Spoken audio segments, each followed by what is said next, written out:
Did they take me back to the jail? Did they take you back to the jail? I'm pretty sure they did. Okay. And were you released in March of 2015 from your probation matter? After y'all false arrest me? Were you released from jail in March of 2015 from the I was released, I don't know when. Okay. After March of 2015, before June, did you ever go back to jail? Between March of 2015 and June, do you recall going back to jail? I went to jail every time the police saw me. Okay.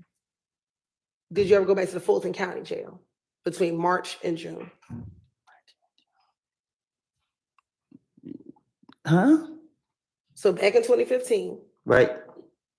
You got out after this probation violation, correct? You got out of jail, correct? Yeah, I got out. Okay.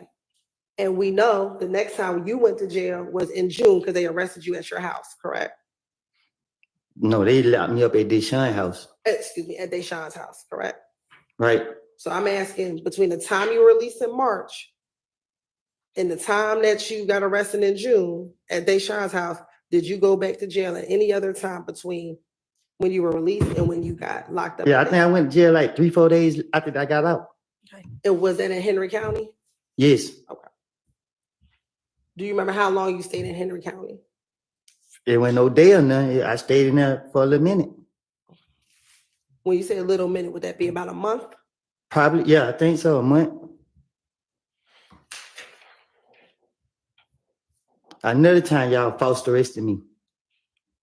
That was in Henry County, correct? That you got arrested? Yep. You know, Henry County's not in Fulton County, correct? Well, I never been in Henry County a day in my life, so why they locking me up? Because y'all told them to. That's a different county, correct? Y'all all work together. Is Henry County a different county? Okay.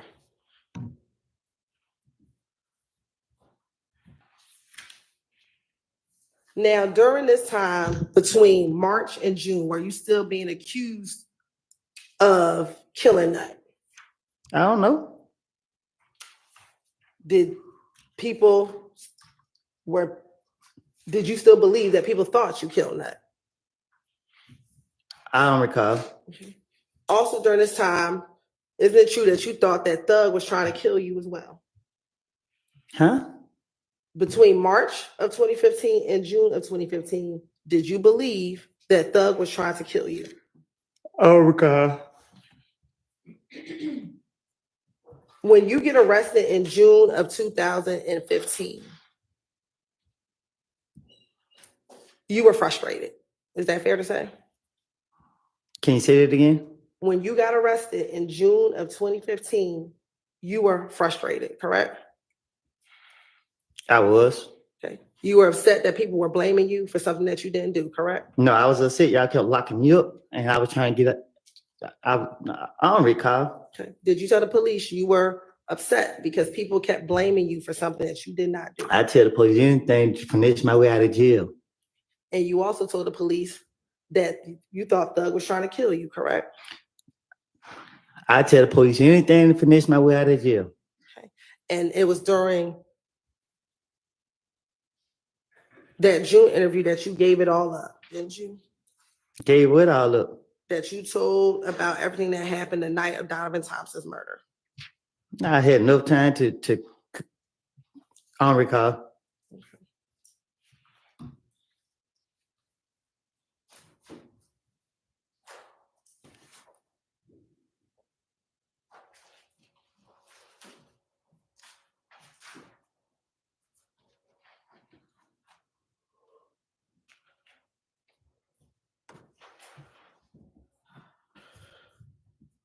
And in June, that interview started at 9 o'clock in the morning after they arrested you at Deshaun's house, correct?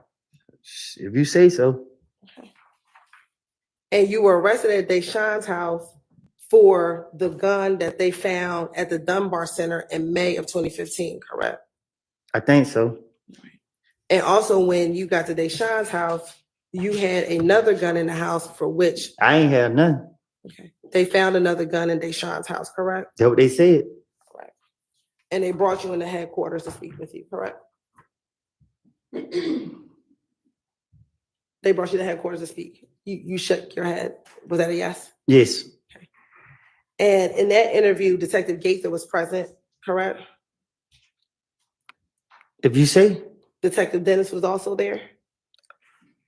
if you say, Okay. Did you also speak with an ATF agent? if you say, Do you recall speaking to an ATF agent? I don't recall none. Okay. And at some point in time in that interview, Thorpe came and spoke with you as well, correct? Did he? At some point in time, do Okay. you recall Thorpe coming to speak to you as well? All right. And then you also spoke with some internal affairs officers, correct? I guess. And this interview lasted at least, again, 9 hours, correct? Felt like longer than that.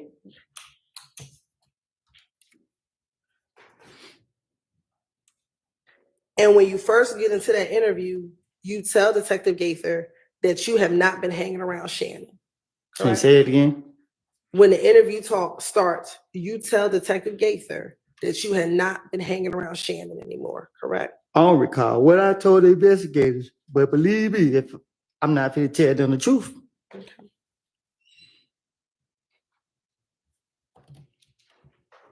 And you initially start the investigator saying that they're trying to kill you, correct? Can you say that again? You told the investigators that they were trying to kill you, That who was trying to kill me? that Thug and them were trying to kill you. I don't recall. Do you recall, did you ever text Thug's sister, Dolly, to ask her if Thug was trying to kill you? I don't recall. Okay. Do you recall telling the detectives that you texted Max and asked her if Thug was trying to kill you? I don't recall what I done told these people, but I'm not going to tell them the truth. Keep telling you that. And were you concerned that they were trying to kill you because you had told on them? If I done told them, they would have been in jail if they did anything that I was telling on them about. Did you tell the detectives that they were trying to kill you because they think you told on them? And I'm like that. Okay. Matter of fact, Detective Gates asked you, why is everybody in the world trying to kill you? And your response is, they think I told on them. You get in front of the police, play stupid, mislead them. I don't recall what I done told them. That's why I can't tell you. Yeah, I remember telling them this. I don't recall. Okay. And you actually provided the detectives with Dolly's phone number, correct? I don't recall. Okay. And Dolly's phone number at the time ended in 1990, correct? I guess. I don't know. And I'm calling her Dolly, but you actually called her Max, correct? I don't recall. And you told the detective that her name is actually Dolly White on Instagram. I don't recall.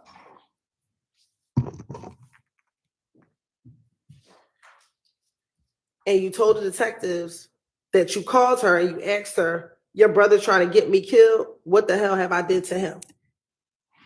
I don't recall nothing I done made up and told the police. And her response to you was just stop listening to everybody. I'm delusional like that. If you're delusional, why would you need to tell the detectives about a text message? Because it's just how I am. Okay. I'm going to justify myself. I'm already think ahead of time. I'm already try to make myself be prepared.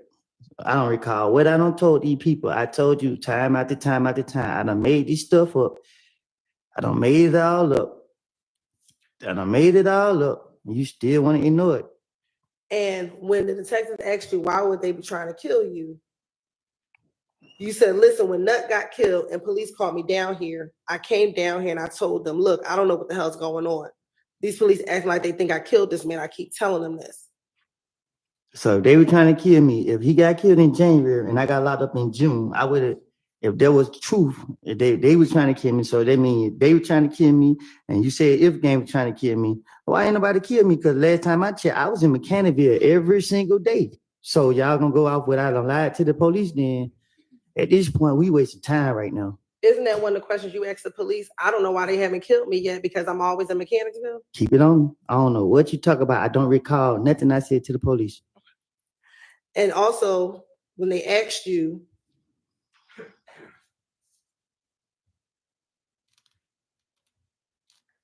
when they asked you who thought you were talking to the police or snitching, you told them that Thug was right there. Thug was there every time that you answered the phone to talk to the police. I had to be the stupidest person in the world to answer a phone for the police in front of anybody. Why would I answer the phone in front of anybody with the police? That don't even make sense. You can just tell the police anything, they can go for it. Okay. But did you tell the police that you would answer the phone in I don't front of recall Thug? what. I'm sorry, go ahead. Did you tell the police that you would answer the phone in front of Thug? So that's why they think you were snitching. So they think I was snitching, and like you said, I was still around them. And you want them to be killers or whatever you want them to be. Why didn't that? Why I'm not dead? Why? Didn't you ask that same question to Detective Gaither? I don't know what I don't ask them, but it's just. And you said the same thing. I'm in Mechanicsville every day. So if they want me to be killed, why haven't they killed me yet? That's the same question you asked Detective Gaither, correct? You telling me or you asking me? I'm asking you that what you also told Detective Gaither. You asking me. That's what I'm trying to tell you. So you can't pick and choose what I'm telling the truth about or what I'm lying about. I can't say the word what I'm trying to say because you don't want me cursing. Okay. So the point is, did you tell Detective Gaither the same thing you're telling here is, why haven't they killed me yet? Pitney Ship doesn't only make shipping smart, it makes it easy too. You can track and share shipping updates with notifications to recipients. Plus, view all shipment history in one place. That's Pitney Ship from today's most recognized global shipping and mailing leader.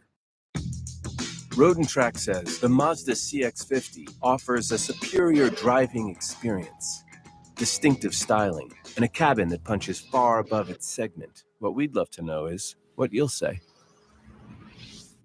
Yet, because I'm in Mechanicsville every day. So what you saying? I'm answering that question. Did you tell the detective the same thing you're saying? I don't know what I don't told the investigator. I asked him that 30,000 times already. I don't recall what I don't told them. But what I'm telling you is, if somebody gonna kill me or somebody wanted to kill me, it wasn't hard to kill me. I was outside, still ill. All right. During the same interview,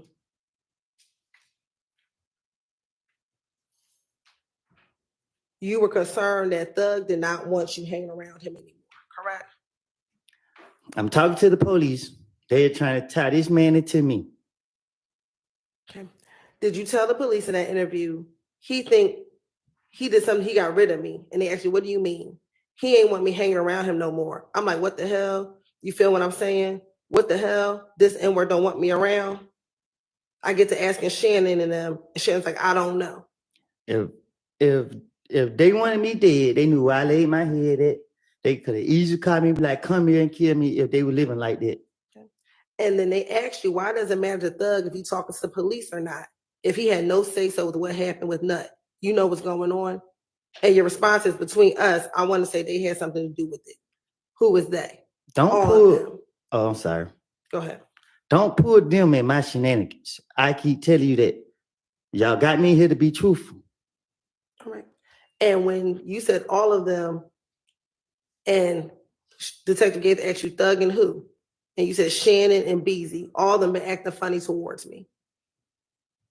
I don't know if you know, which you already know. I don't run behind nobody. So when the investigators are questioning me, I'm going to say whatever to spin them to get them off of me. Okay. And at that point, they asked you, how long have you known Shannon? And you said, longer than Thug has. And they asked, have you known Shannon for a good part of your adult life? And you said, we went to school together. Because I knew my motive. My motive was to put the blame on them to get it off of me. And then they asked you, you tell them, I'm going to tell you the truth. They did it. I don't recall nothing I don't told the police. And you said, I can't say who did it. And they said, who was they? You finished? Mm-hmm. I don't recall nothing I told the police. And your response was, I can't say who did it. This is how I know did it. Thug and them don't know which one did it. I was at the house. And you began going into what happened on the night of the murder. Is that correct? I don't recall nothing I told the police. Okay. You told the police back in this June 10th, 2015 interview, baby mama, she woke up. And I'm like, where you at? She at the Family Dollar on Auburn. and she's on the way. And you're telling the detective this is the night of the murder. Do you remember this? I don't recall nothing I told the police. And he said, "Is it true? After that night the murder happened, I called Thug. He always answered for me. I FaceTime him. He hung it up. I'm like, damn, I called D, and D like, where you at?" I don't recall nothing I told the police. I made it all up. And they clarified, D, is that the Mikion? You asking me? I am. I don't recall nothing I said to the investigators. And then she said, yeah, the Mikion. I don't talk to the one from Cleveland. D, I don't talk from D on Cleveland. Oh, I'm about to get. Oh, I'm sorry. Go ahead. You want to take a break? No, you good. Okay. I'm about to get this car, this white Charger.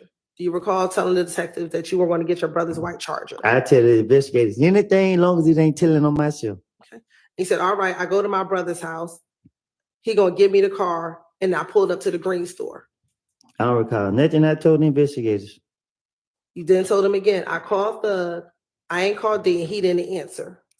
I think you just asked me that, and I just told you I don't recall nothing I said to the investigators. Okay. You then tell the detective, I pull up at the green store. I talked to Little Reddy, me and Little Reddy talking, and D said he was on Cleveland. So then you went over to Cleveland. I don't even know who Loretta is, but I don't recall nothing I talked to, none that I told the detectives or whatever y'all want me to say. Okay. You then tell the detectives that you leave from Mechanicsville and you pull up to the McDonald's on Cleveland Avenue. I don't recall nothing I don't told the investigators. Okay. And do you recall going to the McDonald's? I don't recall nothing. Okay. And you told the detectives when you pulled up to McDonald's that D was with Bentley and them, correct? I don't recall nothing. And is Bentley OG Bentley? I don't recall nothing. Okay. And when they asked you who else was with you, you told them Nard. And you said, hold on, I think I'm lying. It was a white Jeep. It was Nard, D, Bentley, Shannon, and Yak. And all of them were in the Jeep. I don't recall nothing I told to the police. Okay. Do you recall being at the McDonald's and seeing the Mikion, Nard, Bentley, and Shannon in a white Nitro? I don't recall nothing. Okay. And this was the Nitro that Bentley has. I don't recall nothing. Okay. And do you recall D getting out of the vehicle and getting into your car? I don't recall nothing. And you told the detectives that D got out, and when D got out of the car, he got in the car with you. I don't know how many times I gotta keep telling you I don't recall nothing. Okay. Isn't it true that when D got in your car, he told you they just killed Nut? I don't recall nothing. Is it true that you told the detectives in this June interview, Demekion said they just killed Nut? I don't recall nothing. And when he said that, that's when Nard got into your car. I don't recall nothing. Okay. And is it true that once Nard got into the car, you stopped talking about the murder with Demekion? I don't recall nothing. Okay. Isn't it true that's what you told the detectives? I don't recall. Okay. Once Nard got in the call, did you have some concern about why D stopped talking? I don't recall. Is it true that you told the detectives when Nard got in the call, I'm like, D stopped talking. And I'm like, why the hell D stopped talking? I ain't say nothing. I'm in the car riding. I don't recall. While you were in the call with D and Nard, did Moontum call you? I don't recall. Is it true that you told the detectives Moontum FaceTime you and said, Nut just got shot, boy? Nothing I said was true. Why you keep asking me, is it true? I don't recall nothing I said to the police. And your response to Moontum was, I'm like, I just heard it, boy. He said your name on Instagram. And you said, I'm just getting out of the house. I ain't had no parts of it. Yeah. I don't recall nothing. Isn't it true that's what you told the detectives? That after once Moontum called you, he said to you, I just heard it, boy. He said your name. I'm sorry. He said your name on Instagram. I'm just getting out of the house. I didn't have any parts of it. I don't recall. And they asked you, who was Nard? I don't recall. Do you know who Nard is? When you asked me that back there, what I told you? Do you know who Nard is? No, I told you back there. I didn't know who Nard was. Have you ever seen Nard? I don't recall nothing. I don't told the investigators. My question to you is, have you ever seen Nard? I don't recall. And when they asked you who Nard was, is it true you told the police that Nard was locked up? I don't recall. And they asked you what he was locked up for, and you told them what he was locked up for. I don't recall. Then they continued to get more information. When Nard got into the car, you said, D, stop talking.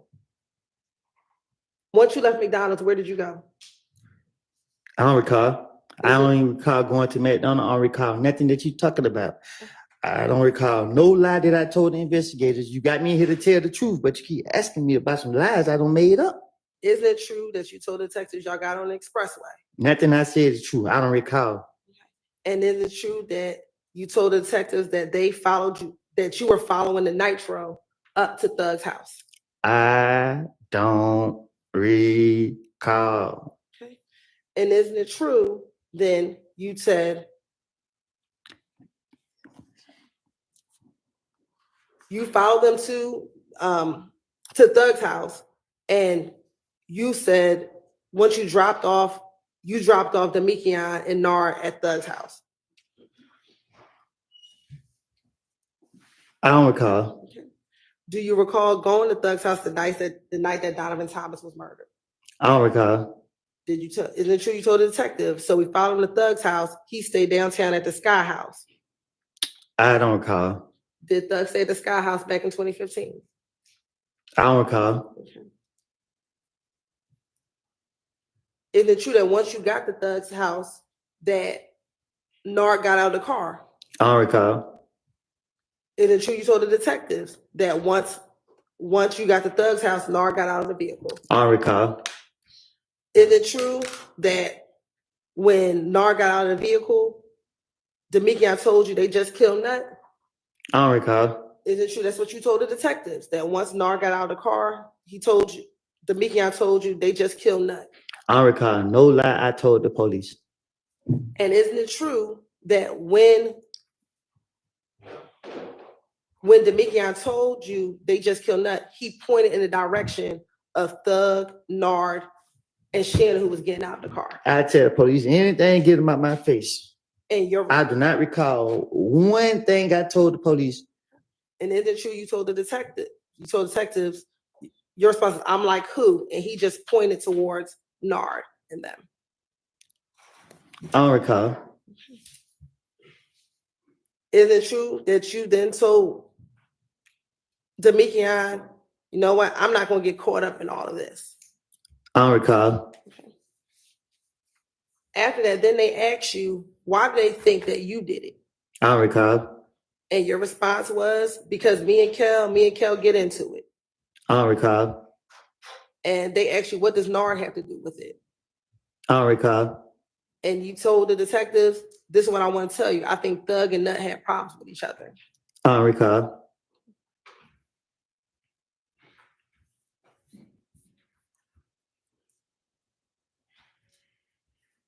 And weren't you telling the detectives information that you learned from Demekion? I don't recall. And they actually asked you if Demekion would come down there and talk with them, correct? I don't recall. And you told them, I don't think he's going to come down, because when you gave them Demekion's number the first time, Demekion never called them. I don't recall. And you actually told the detectives you encouraged Demekion to call the police. I don't recall.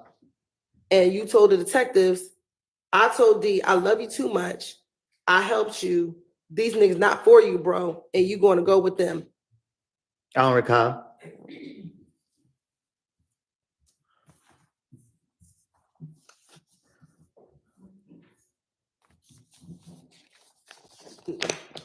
Didn't D tell you that they hid the car and the guns after the murder of Donovan Thomas? I don't recall. Isn't that what you told the detectives, that D told you that they hid the car and the guns? I tell the detectives anything they want to hear. If they go for it, they go for it. I don't recall. And didn't you tell the detective it was a gray car? I don't know. I don't recall what I told them. And you said you knew what the car was because you had saw the car on video. I don't recall what I don't told them. And they asked you whether or not it was a Pontiac. And you told him that it was not a Pontiac. I tell him anything, as long as I throw him out. That's all that matter.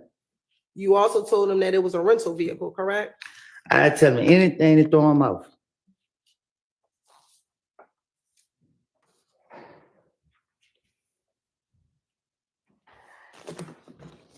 And although you're telling us today that you said anything to throw them off, isn't it true that you told the detectives, I promise you, I ain't lying. I hate jail. I'll be damned. The nigga tried to kill me and my child. I do hate jail. And I would tell the police anything to throw him off. My question for you is, isn't it true that you told the detectives, I promise you, I ain't lying. I hate jail. I'll be damned. The nigga tried to kill me and my child. I don't recall.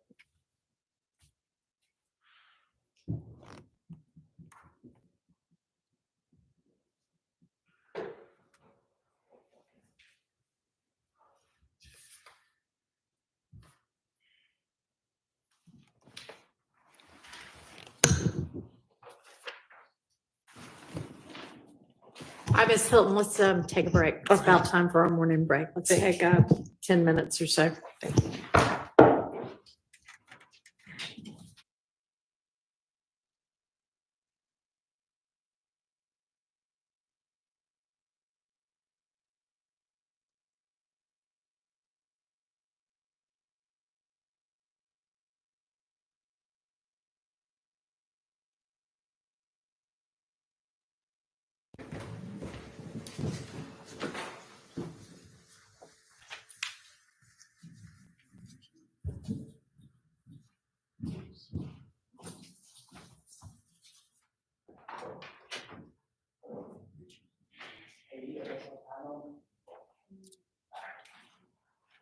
Your Honor, I need to approach it. Okay.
ESG, only at Dick's.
All right, man. Court is back in session. I'm just now being able to sit down and watch it. I think Little Woody is still on the stand. I'm not too sure. This is my first time watching it from today, but I think Little Woody's still on the stand. And I believe the state is still asking him, interrogating him questions. So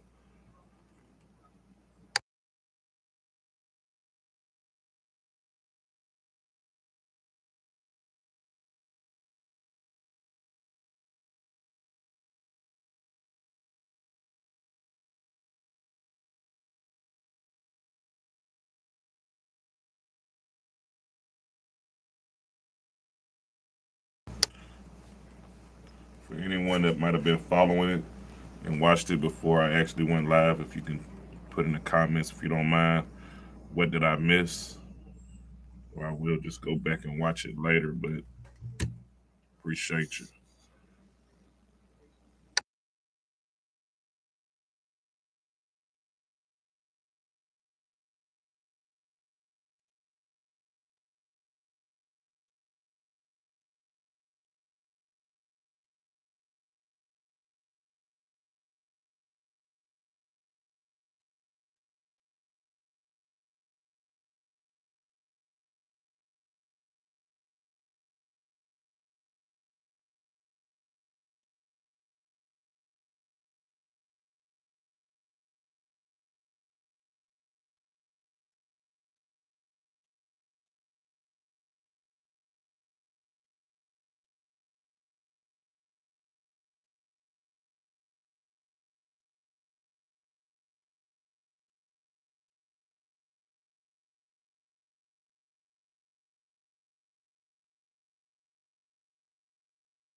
Gonna just add to some ginger ale.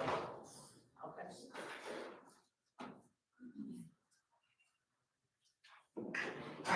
We can go ahead and get it here. Thank you.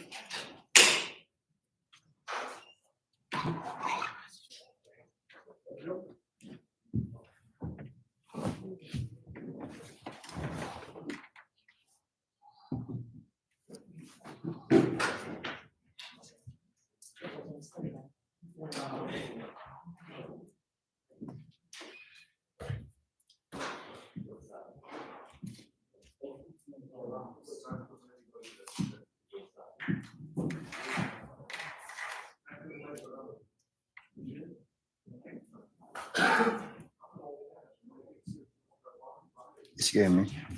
They got words on it. Hmm. Oh.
Man, what is Woody doing right now?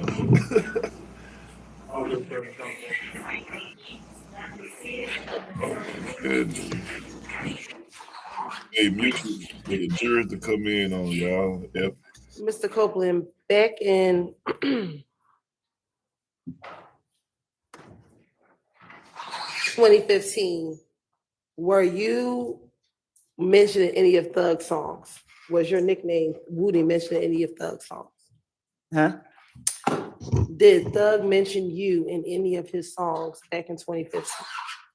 Back in 2015? Yes, sir. Oh, I don't know.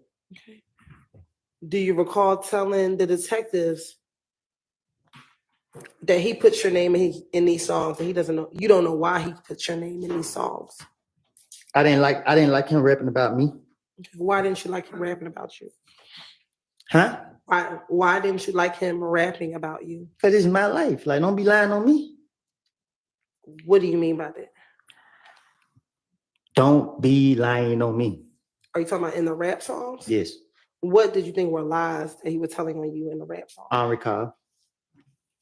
Do you recall what the verse was or what he said in the rap song? Ain't no speak no English. No, I don't recall. Now, back in 2015, we talked about the gun that you had, the gun that was at the Dunbar Center. I ain't had no gun. Hey, was there a gun that was in a H&M bag that they found at the Dunbar Center? That's what they said. All right. And isn't it true that Quindarius, Zachary, or Little D from Cleveland purchased that gun from you, for you? I don't recall. Okay. Isn't it true that you told the detectives when they asked you, how did you get possession of that gun? You said, I got it the day he bought it for me. I don't recall. And you asked, and you said, yeah, he bought it for me. He bought it out of the pawn shop for you. I don't recall. And that you paid $1,000 for that gun. I don't recall. And you purchased the gun because you thought you could defend yourself. I don't recall. Did you think that you were able to defend yourself because of the retaliatory shootings that were happening back in 2015? I don't recall.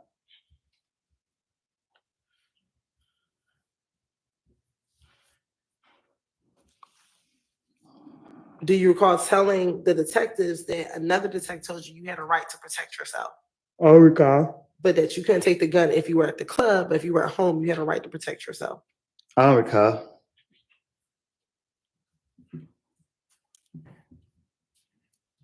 When you were at the Dunbar Center with the gun, were you trying to sell that gun? I was at Dunbar Recreation playing basketball. Okay. And while at the Dunbar Recreation Center playing basketball, did you have the gun that Quindarius Zachary purchased for you? I had a basketball. Isn't it true that you also had the gun that Quindarius Zachary purchased for you? I had my shirt off. I was playing basketball. Where was the gun at? You tell me.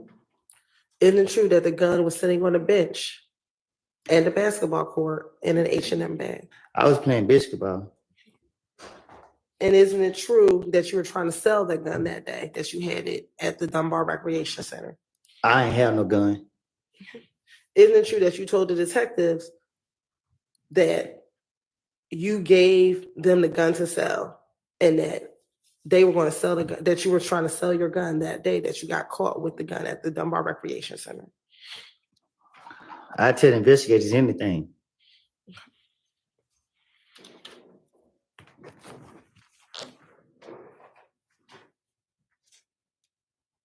Matter of fact, isn't it true that you told the detective, when I was locked up, I called one of my partners and he was like, get some money, can you help me out?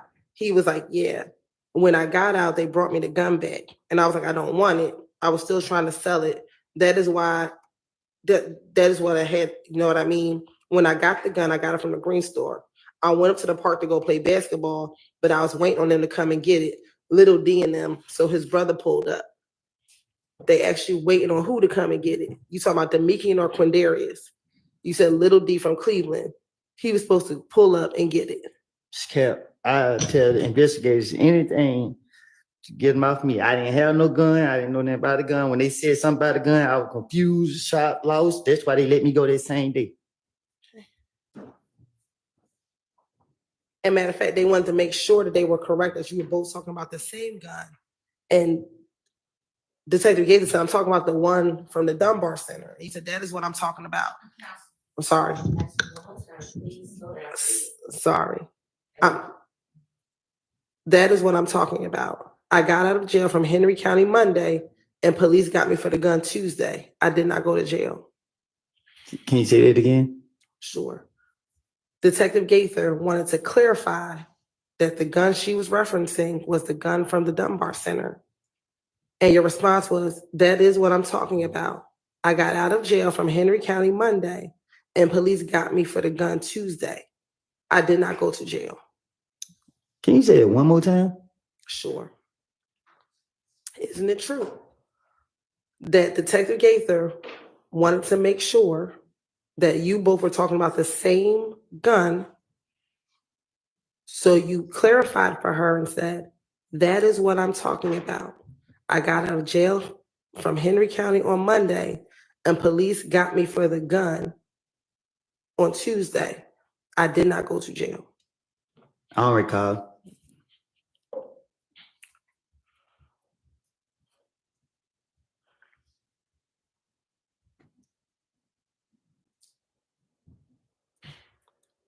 Now, back in June of 2015, were you still hanging with both Shannon and Demikian in June of 2015? I don't recall. Is it true that you told the detectives in that interview, 1 minute D is with Shannon, and then when D's not with Shannon, him and me are together? I don't recall. Nothing I told the investigators. I would tell them anything to get them off of me.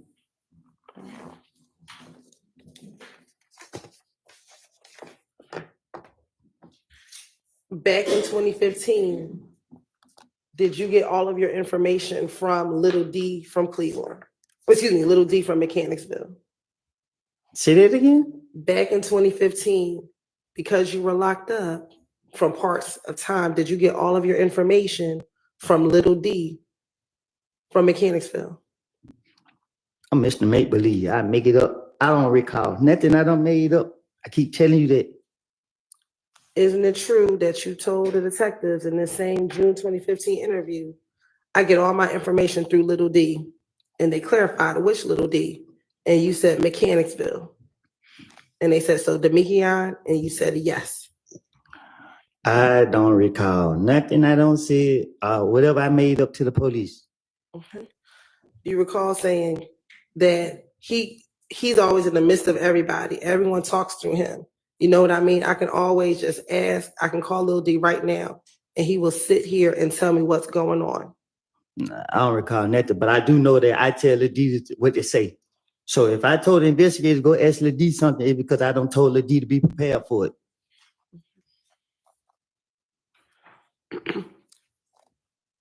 Now,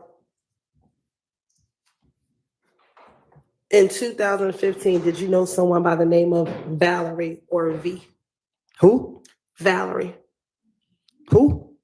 Did you know someone by the name of Valerie? I don't recall. Okay. Isn't it true that you told the detectives that it was Valerie who told you that Thug wanted to kill you? I don't recall nothing I done made up to the police. Isn't it true that you told the detectives that Valerie got into a car while you were at a baby shower and told you that Thug was trying to kill you? That wasn't true. I made it up. If I did say that, if I didn't say it, I don't recall nothing I said to the police. Isn't it also true, though, on a jail call after June 10th, 2015, you told Max that Valerie told you that Thug was trying to kill you? Because I told you one thing, I don't recall. Okay.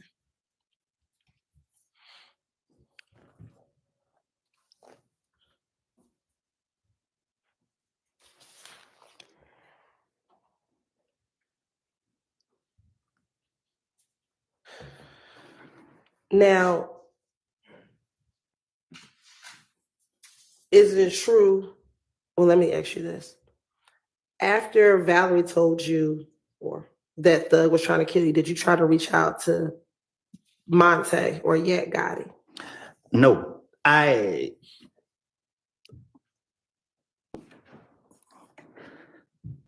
don't got nothing else to say. Oh, okay. Isn't it true that you told the detectives in the same June 2015 interview, you saw Monte and Detective Gaither asked you which Monte? Your response, Yak. Like day before yesterday, went to the graveyard. When I seen him, he was at my cousin's house. I was like, damn, man, we grew up together. They asked you, what is Yak's real name? Do you know? You said no. Detective Gaither, you said you grew up with him. Your response, I just know his first name, Monte. Don't know the last name. You said to Monte, MFers told me that Thug planned on killing me. And Monte's response to you was, hell nah, bro, I never heard that. He denied it. He said, person was never, you said that people will never say it. Word was, I was talking to the police too much. You feel what I'm saying? So once I was released from Henry County Jail, Design, develop, scale, repeat. Wix Studio, the platform for agencies and enterprises.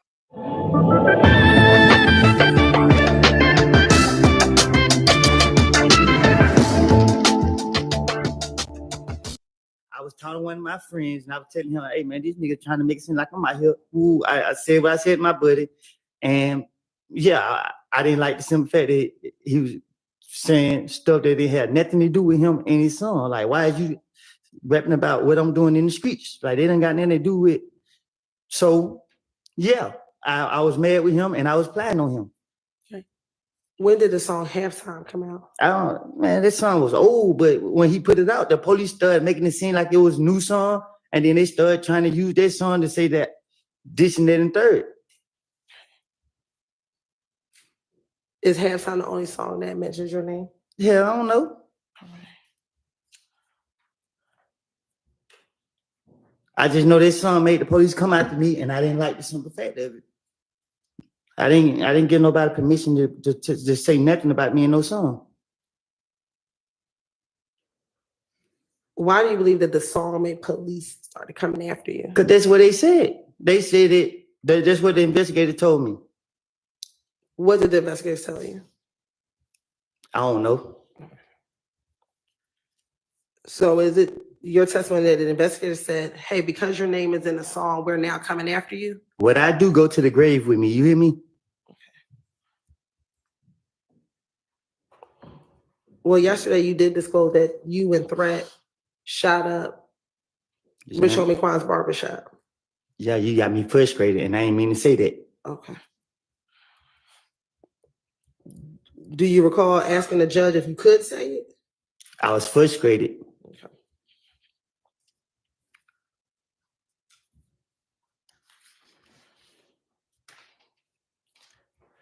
Now, they asked you, why would Thug be nervous if he had nothing to do with anything?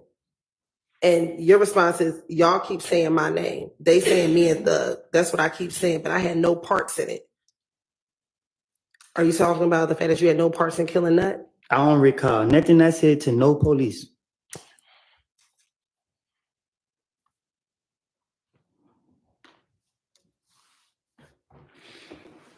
Now, isn't it true that Nothing I say is true. No.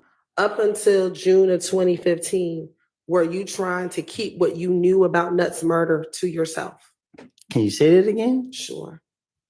Prior to this interview in June of 2015, were you trying to keep what you knew about Nut's murder to yourself? I don't know what you mean. Okay. Isn't it true that you told detectives, this is what I'm telling you, this is what I'm telling you?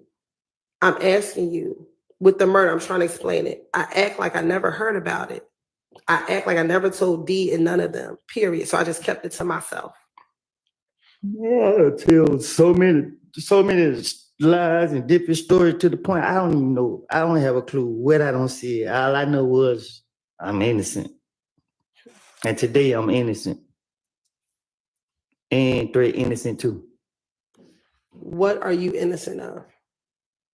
Anything. Okay. Are you innocent of, did you not kill Nut? Is that what you're talking about? Now, ask me that how many times now? Because I'm trying to understand what you're talking about. I don't know. I don't recall. Okay.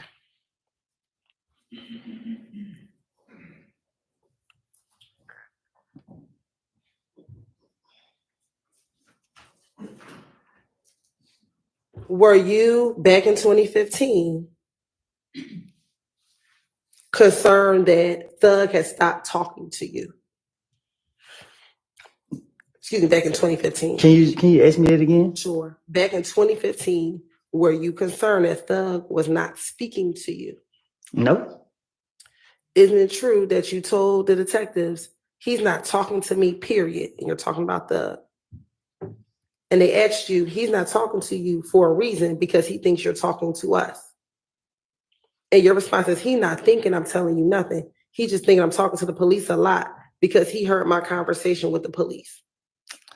I'm talking to the police, so my only motive is to throw them out. You know what I mean? Like what I got going on ain't got nothing to do with him, but they want to keep tying him into what I got going on. So guess what I'm gonna do? I'm gonna throw it off on him because I was mad he put that song out saying this and then the third. That don't got nothing to do with him. So he never did that. So I'm gonna put the blame on him. Don't throw me under the bus. I'm gonna throw you under the bus. That was my whole motive.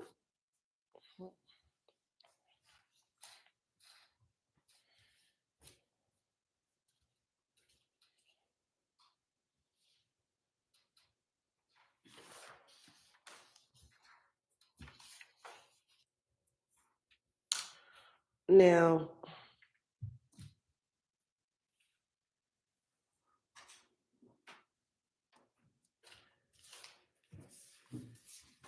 with your name inside of the songs, were you concerned that he was putting your names in songs? You thought he should be putting Shannon's names in the songs? So for one, the song was old. Halftime was old. The song been out since like 2014. You know what I mean? I was mad about the timing of when the song was released.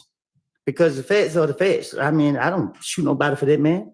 So when he put it out, I didn't care for the song, but when he put it out, the police were trying to put this murder on me, and they was targeting me. I don't like the police keep bothering me. So I just didn't like I didn't like the timing of when they put that song out. When their label, whoever put it out, I didn't like the timing of it. When you said the police were trying to put the murder on you, didn't the police have you come in every single time for you to tell? Can you say it again? You said the police were trying to put the murder on you. Right. When you went in each of these times in early June, in January through June, did you ever get arrested for Nuts murder?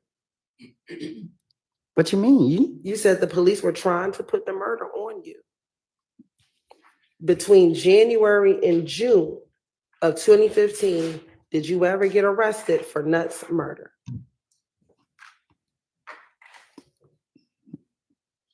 No. Okay. So during the time that you kept going into the police, did they ever, at any of these times, arrest you for Nuts murder? They were discombobulated. They were so confused. I kept spinning them. But when he put that song out, they was like, "Yeah, you did it." In any of these interviews that you had with the detectives, what detective said you killed Nut? Hey, I don't know. Okay.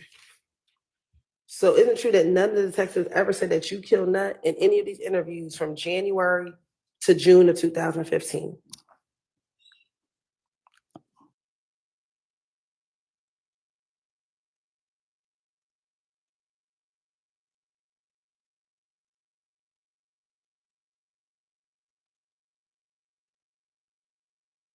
Shit, I don't know. But isn't it true that that's what you told the police, that everyone is putting your name in it? I don't know. I don't told the police so much. I don't know. I don't recall what I just said. I just know I was trying to get myself out of it. And isn't it true that the police allowed you to tell them what happened the night of Nut's murder? Yeah, you see what they played on me. They sat right there laughing, ha ha ha, whatever. And just why I know they playing on me, but I ain't gonna tell them myself. So what I'm gonna do? I'm gonna keep spinning them until what they let me walk out. Every time they let me walk out, I would laugh and walking out. And is the lyric from the song that you were concerned with that Thug says Little Wood will pull up and pop at your noggin? What you mean? Is that the verse that you didn't like? I didn't like the fact that the police tried to make it seem like that song was made to say that I pull up and did this to this man. Correct. What I'm asking you though is that the verse you did not like? That's the song I didn't like. Okay. Is that the specific verse in the song? I didn't like the timing of the song. I didn't care about him rapping about me popping at people nuggets because it wasn't true. But then when he put the song out, when they put the song out, it was an investigation on me, and y'all kept harassing me, and that's what I didn't like. Okay. At this time, what investigation was on you regarding this song? I don't recall. Okay.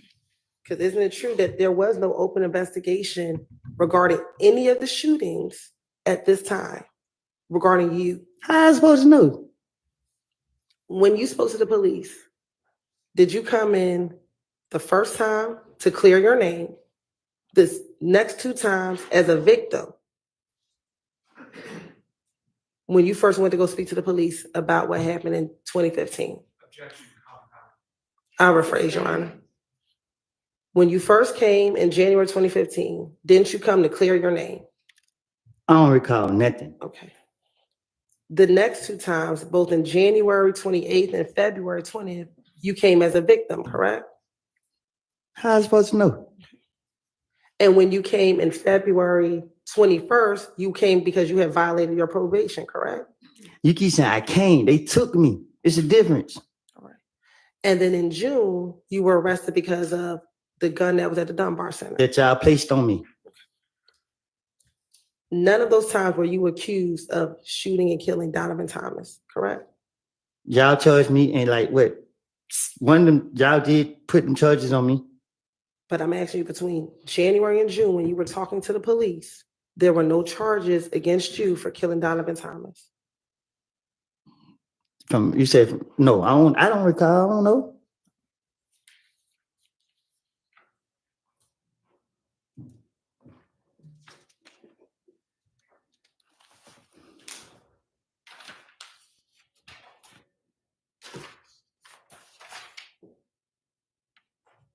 Okay. Going back to the night that Donovan Thomas was killed, isn't it true that when Little D got into the car, Little D told you that it was Nard, Shannon, and Yak who killed Nut? Objection, yes to answer. Sustained. Okay. And that they used, isn't it true that they used the car, the rental car that Thug rented? I don't know. I don't recall nothing I lied to the police about. Isn't it true that you told the detectives the car they used was the rental car that Thug had? Objection, yes to answer. Sustained.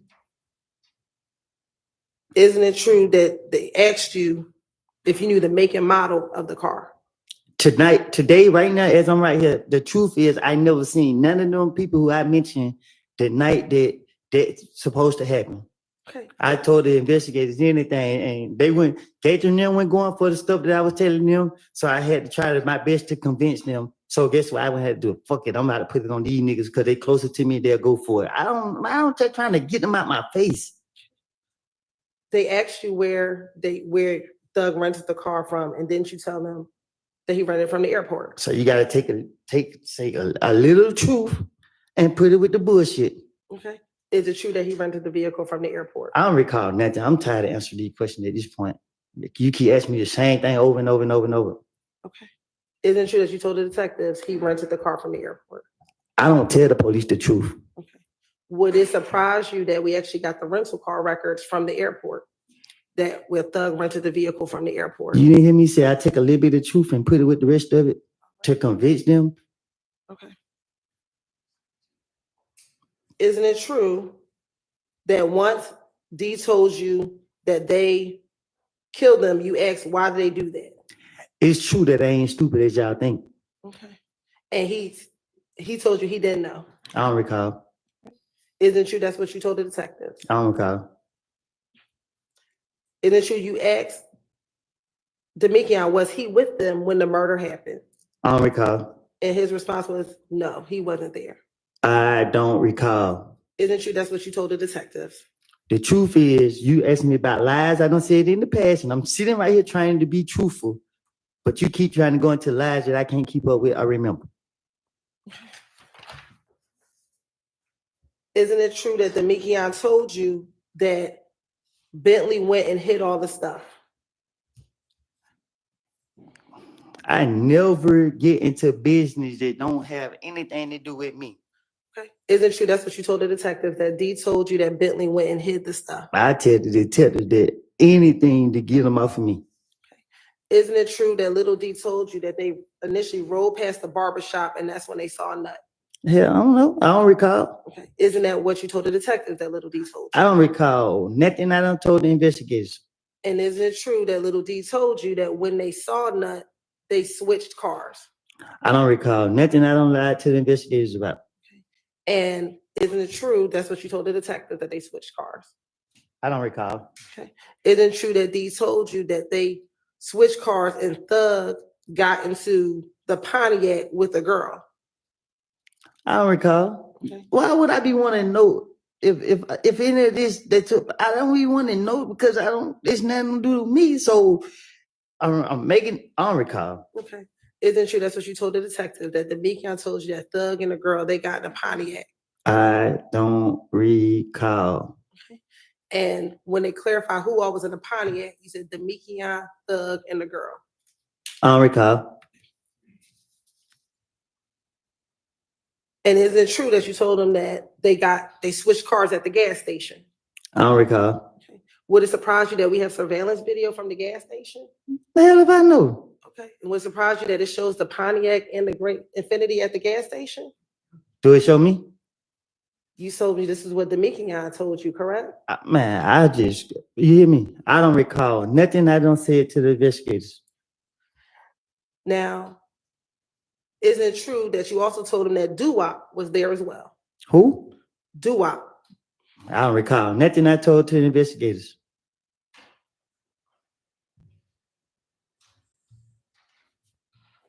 And isn't it true that you told the detective that, again, that you FaceTimed Thug that night? I don't recall nothing I told to the investigators. Okay.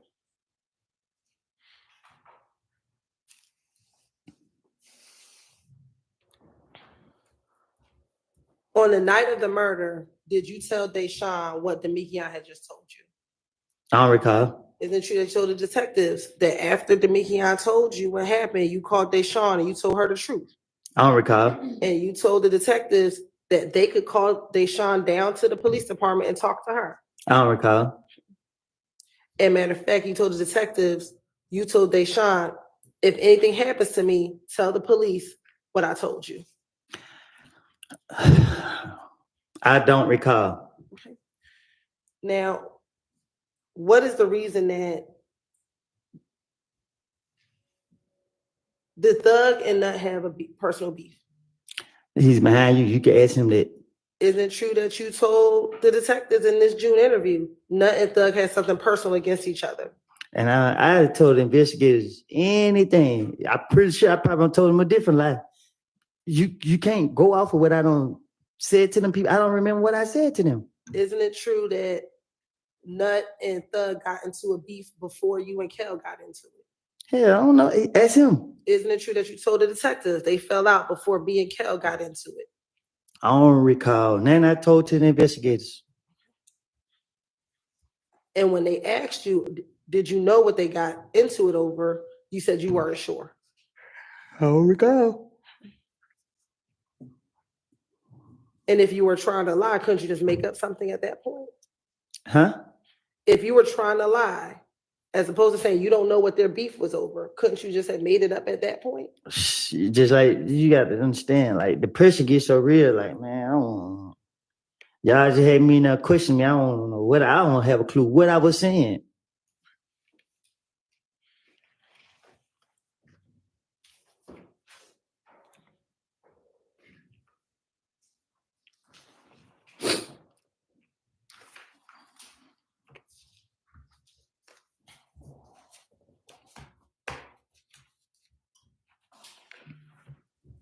Now, isn't it true in this June interview, you also told them about the fight at Club Crucial that Monday before Nut got killed? Man, I'm pretty sure in that interview I made all type of things up to say. Now, in this June interview, would that now be the 5th time that you told them about this fight at Club Crucial? I don't know. If somebody do something to me, I'm gonna remember that because I'm gonna be a victim. Okay, so if you were making stuff up, why did you keep on consistently telling them about? I said if somebody did something to me, I'm gonna be a victim because once I be able to do something bad to them, I'm gonna be justified. Okay. Okay. So you told them about these events leading up to the night. I told them about events that involve people doing something to me. I don't know what I done told them.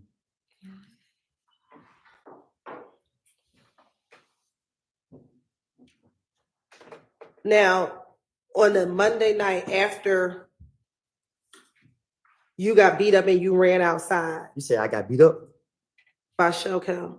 I'm listening. And you went outside afterwards, correct? I don't recall. Okay.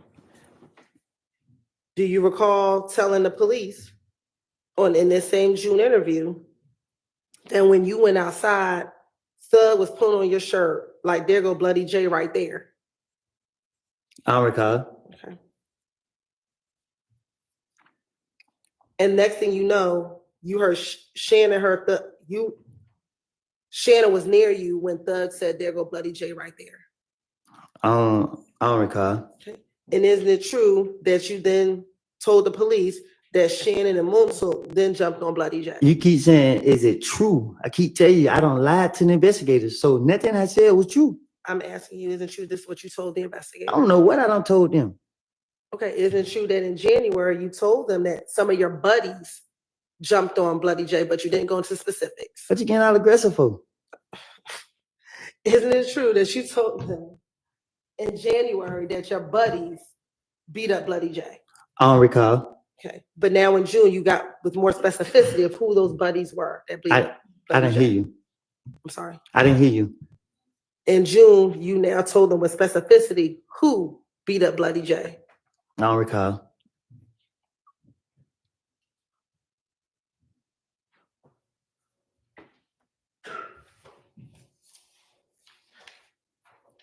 Isn't it true that on the night that you and Shell got into it at the club, when you came outside while they were beating up Bloody J, Yak got stopped by the police that night? I don't know. Isn't it true that you told the police that Yak got stopped by police that night? I don't recall what I done told the police. If I told the police he got stopped that night and he got stopped that night, that's me again trying to put some truth with the rest of it to convince them that I'm being truthful. And is it true that you told them that that night he got pulled over and locked up with a gun? I don't know. He right there. Ask him. Is it true that's what you told the police? I told the police anything to get them out for me.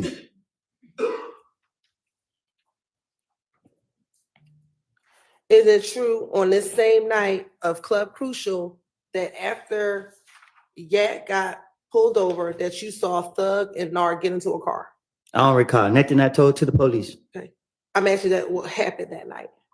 What you mean what happened that night? On the night of Club Crucial, did you see Thug and Nard get into a car? No. Isn't it true that you told police that you saw Thug and Nard get into a car? Ain't no telling what I told the police. I'm not going to tell them the truth. I know that. And when Thug and Nard got into the car, did they pull onto a side street? Thug behind you, ask him. I'm asking you. I don't recall nothing I told to the police. I'm asking you, did that occur? I don't recall.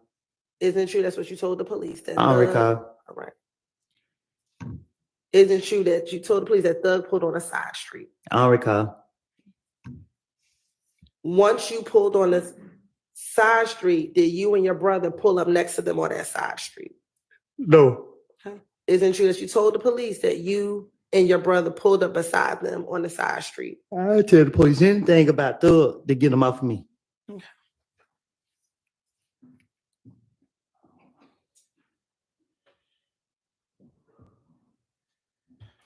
Now, back in 2015, on this same night at Club Crucial, I didn't hear your date. on the same Monday night at Club Crucial, did you see Nard? Did you speak to Nard and Thug while y'all were on the side street? No. Okay. Isn't it true that you told him that you spoke to Nard and Thug while y'all were on the side street? I don't recall nothing I told to the police, but I know that it's a long way from the truth. Okay. And that either Nard or Thug said that they were waiting for Buddy J. Feeling Claritin Clear is like Police.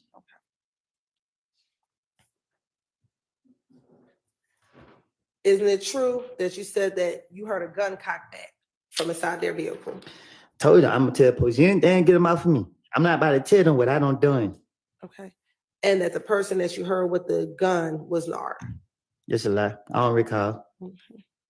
Did you hear Nard with the gun?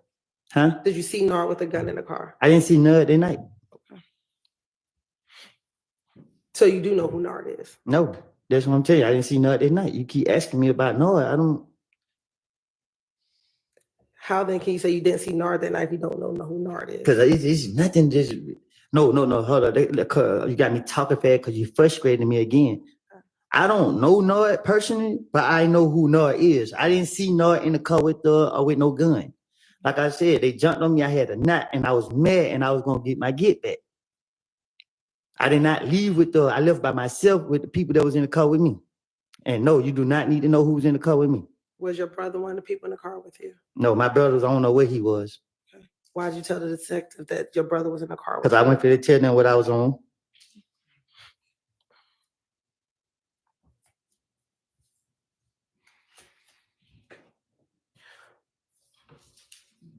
Did you also, in this same June interview, also tell Detective Gaither and Dennis again about meeting up with Kel at the Cascade skating ring? I don't recall no lies I told to the investigators that I don't told them. Would this now be again at least the third time that you told detectives about this Cascade skating ring incident with you and Kel? I don't recall.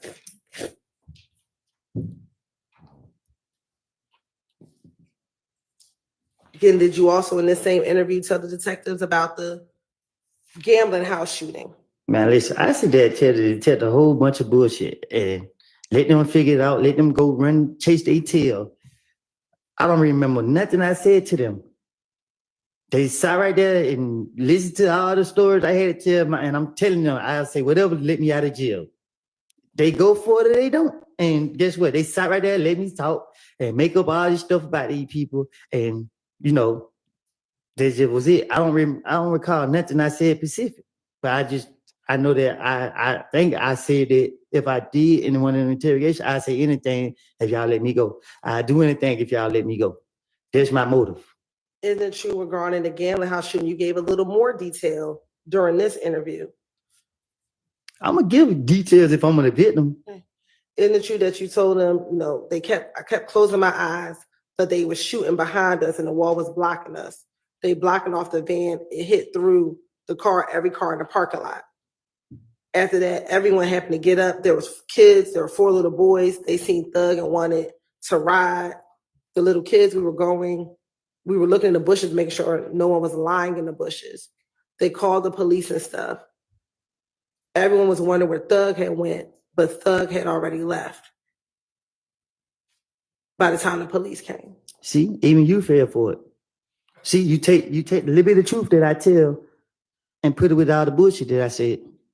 And you're highlighting like you said, the details of it. That really took place, but you're trying to put that with all the fairy tales that I made up. So what part took place? The actual shooting at the gambling house? The shooting, I don't know. I didn't never see somebody shooting at us. But if the police question me, I'm trying to convince them that I know what I'm talking about. So it's easy to say shell kill. It's easy to put people's name with crime that, because if he did it, why y'all don't lock him up? If I say I seen him do it, why y'all don't lock him up and charge you for it? So I don't know what or who did what. I just know that I'm trying to convince the police that I know what I'm talking about. Okay, I'm so sorry. She frustrating me. You ready? Okay, you listen. All right, I'm trying to convince the police that I know what I'm talking about. And the only way I can do that is telling them something that I know that they know. They know that this gambling house got shot up. So if I tell them this gambling house got shot up and these people did it, they'll go for all the other bullshit that I'm trying to cover up. You feel me? Okay. You good? You good? She said, yeah. All right. Now, earlier I asked you what studio that you go to. Do you recall telling the detectives that the studio that you go to is the one on Northside Drive? It's Metropolitan in the Lofts. Do you recall that being the studio that you would go to? I don't think I ever been to the studio on Metropolitan. I don't recall going to a studio on Metropolitan.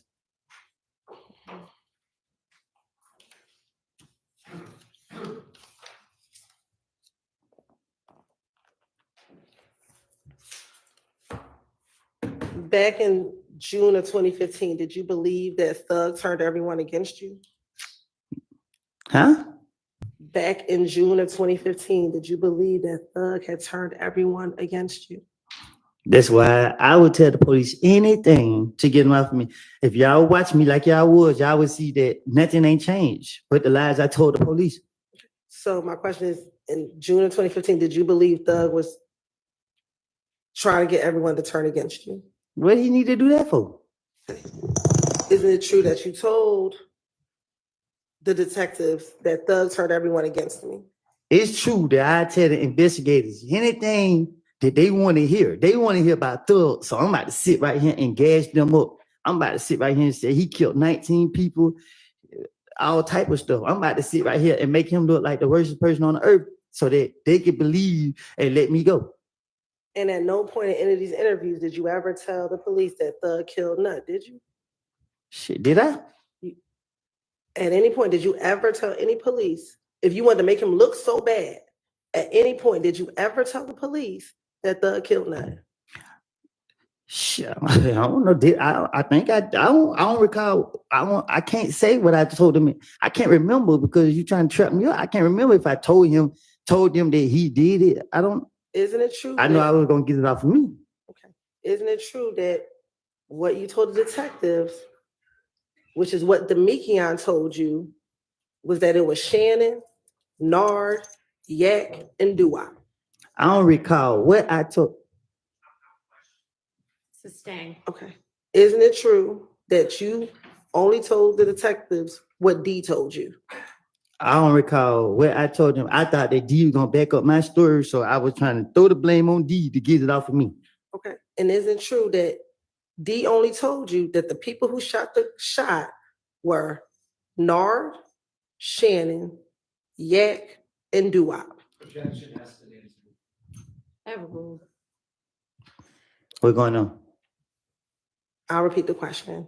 Isn't it true that D only told you that it was Nard, Shannon, Yak, and Duop? Like I told you in that back room back there, D never told me none of that. I made it up. All right. I don't recall. We need to take a quick break. Okay. What's a quick break? What's a quick break? I don't know, maybe 10 minutes. You said 10 All minutes? right, for Jared. Can I go out? Yeah, but be back in 10 minutes, okay? I'm be right there. All right.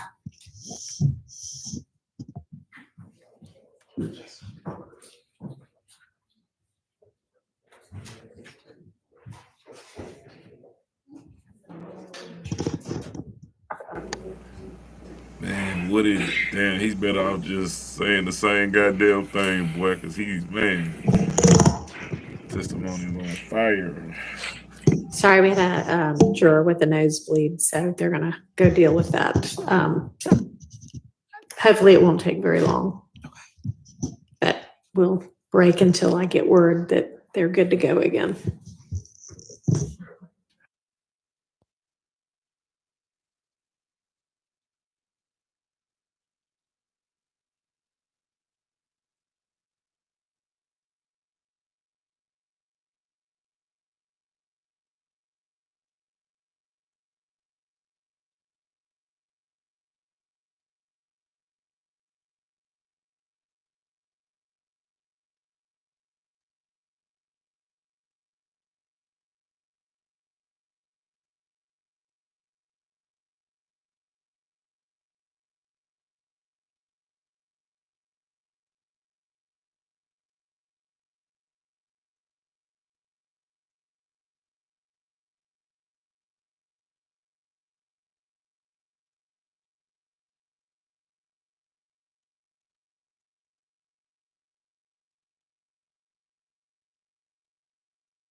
Do y'all think Woody is saying too much?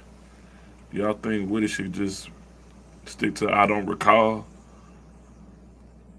I think he's starting to get himself talking about, especially yesterday, talking about killing, I mean, not killing, but shooting up the barbershop. So he's probably best just saying he don't recall shit.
I thought this break was gonna be 10 minutes.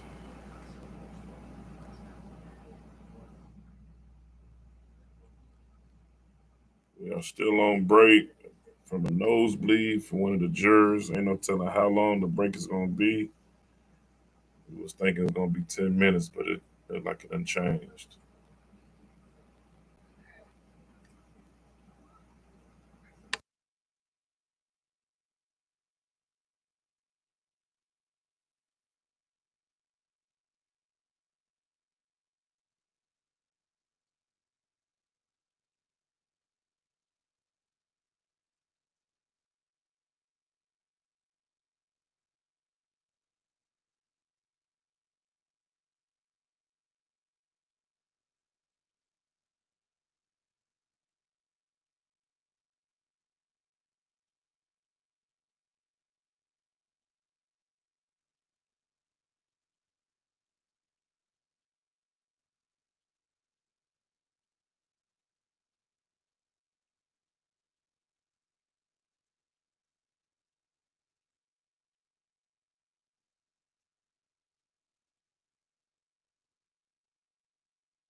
Building your online business? Go to Wix.com and set up your store on a single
We still on break, man, waiting on, I guess one of the jurors had a nosebleed.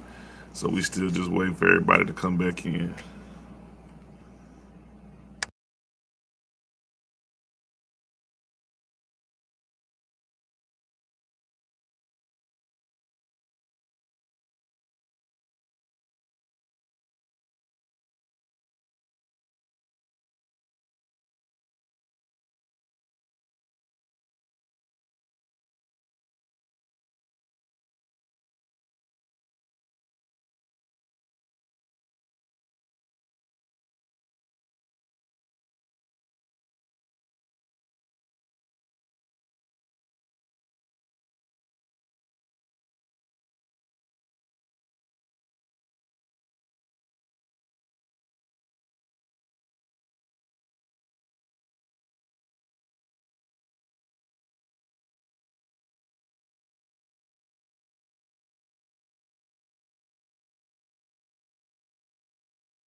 make sure Mr. Copeland's on the way in.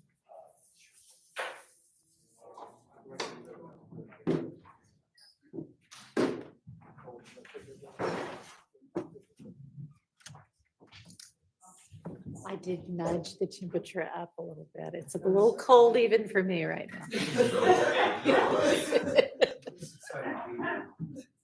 Right.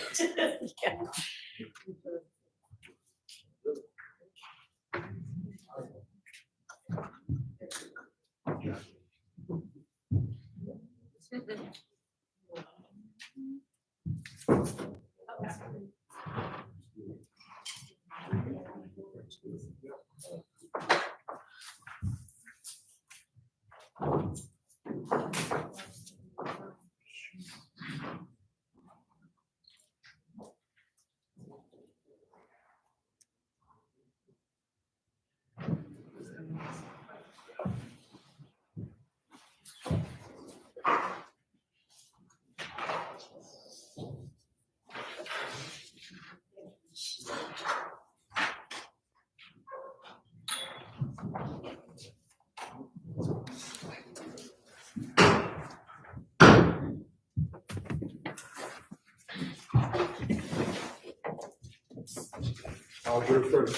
Thank you. All right, go ahead, Ms. Tillman. Y'all be seated. May I speak, Young? I was told that Mr. Melnick been suspended, and I don't want to speak without my attorney. All right. Let me excuse y'all back again. All right, give us just a second.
Yeah, that was brought to our attention fairly recently as well. The thing is, he's going to be suspended for 6 months from practicing. It doesn't have anything to do with this case, but do you have another attorney that you want to engage, or would you like for me to find an attorney, a volunteer, basically? I would like for you to find one. All right. Well, I had already, actually, the public defender's office had been in contact with me to try to find somebody without a conflict. And they have found somebody named Charles Engelberger.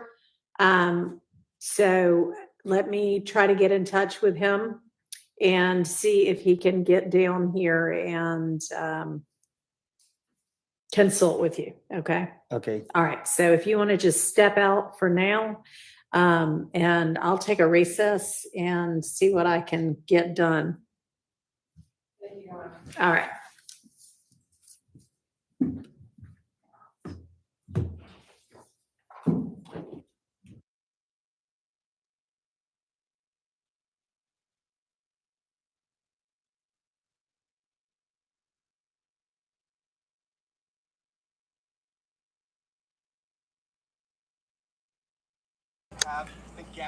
Back on recess again. I guess he asking for an attorney now, so I don't know how long this is going to be.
Stampede and Pigeon Forge, the Smokies' most fun place to eat.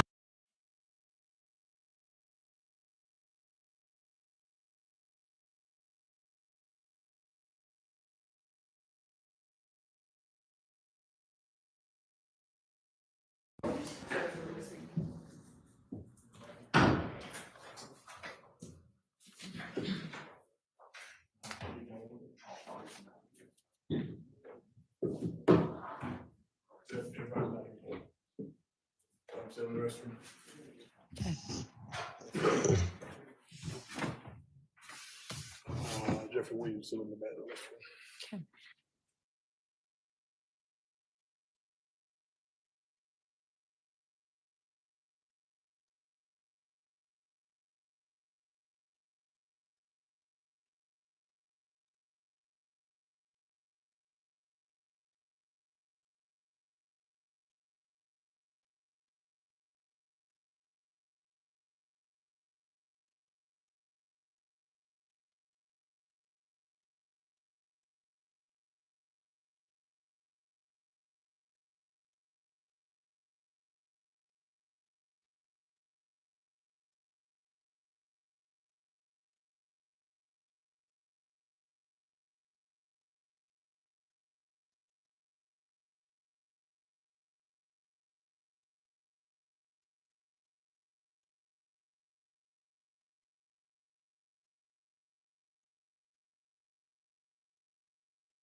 I'll tell Mr. Copeland this in a minute, but the attorney is happy to help, but not available until the morning.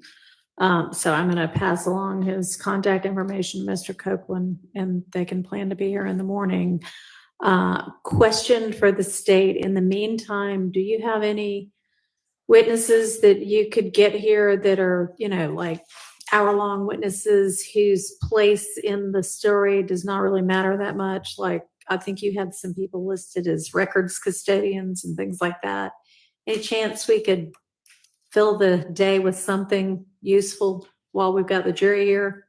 Just the two witnesses that we did have on deck to come next were similarly situated. They were Mr. Slade, whose attorney left town yesterday afternoon, and Mr. Zachary, who said that he is in North Carolina.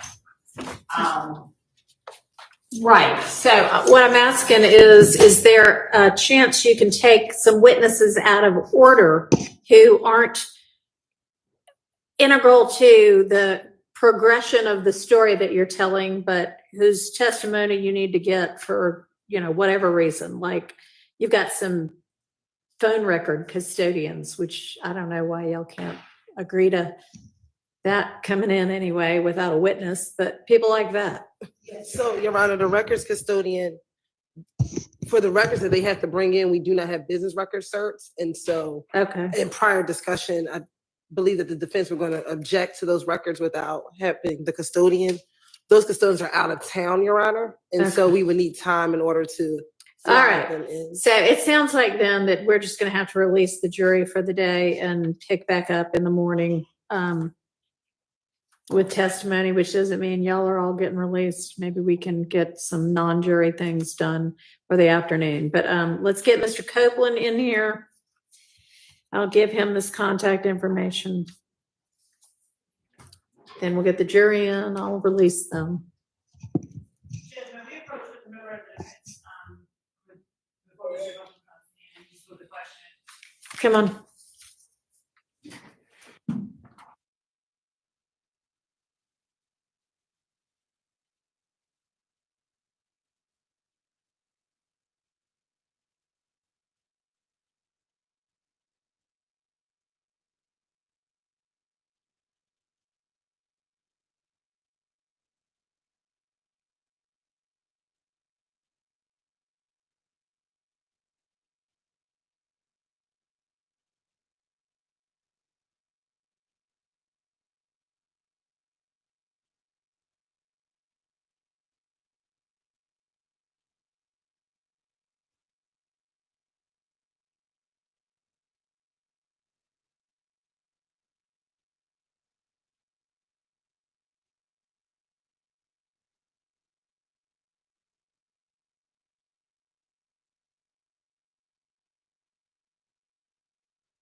All right, Mr. Copeland, during the break, I was able to speak with Mr. Engelberger, and he is happy to represent you.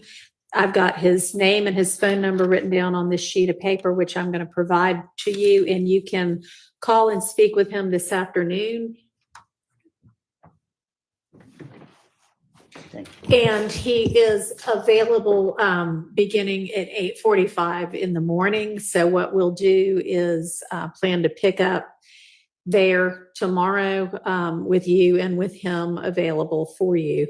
And in the meantime, between now and then, you go ahead and give him a call and y'all can talk about whatever you need to talk with him about, okay? Mhm. All right, so we'll see you at 8:45 tomorrow.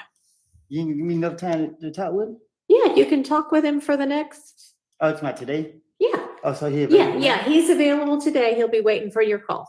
I'm not gonna have any problem with him, is it? I mean, I don't know why you should. Okay. All right, You take care. see you in the morning. Be safe. Okay, you too. I know. All right, let's get the jury in and I'll excuse them for the day until 9 tomorrow. Hmm?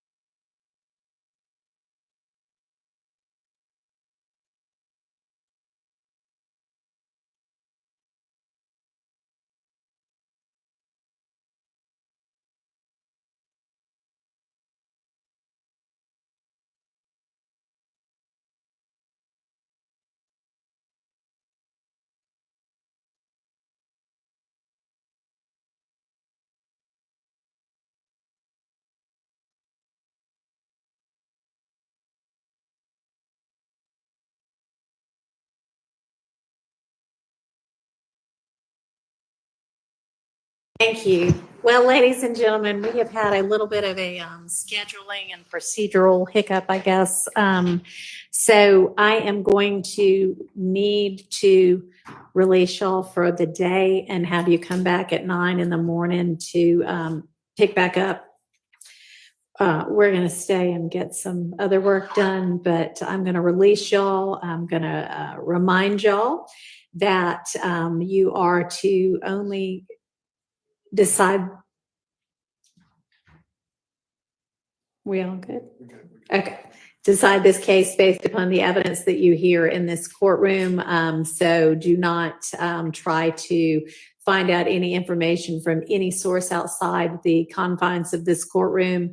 Do not refer to any kind of reference, either old school or online, to try to get information about legal terms, people, places, events, anything like that. Do not talk to anybody about this case. Don't let anybody talk to you about the case. And we will see you all in the morning. Y'all have a good afternoon and evening. And thank you for your time. Sorry, it was a short day today. Y'all are excused. See y'all at 9.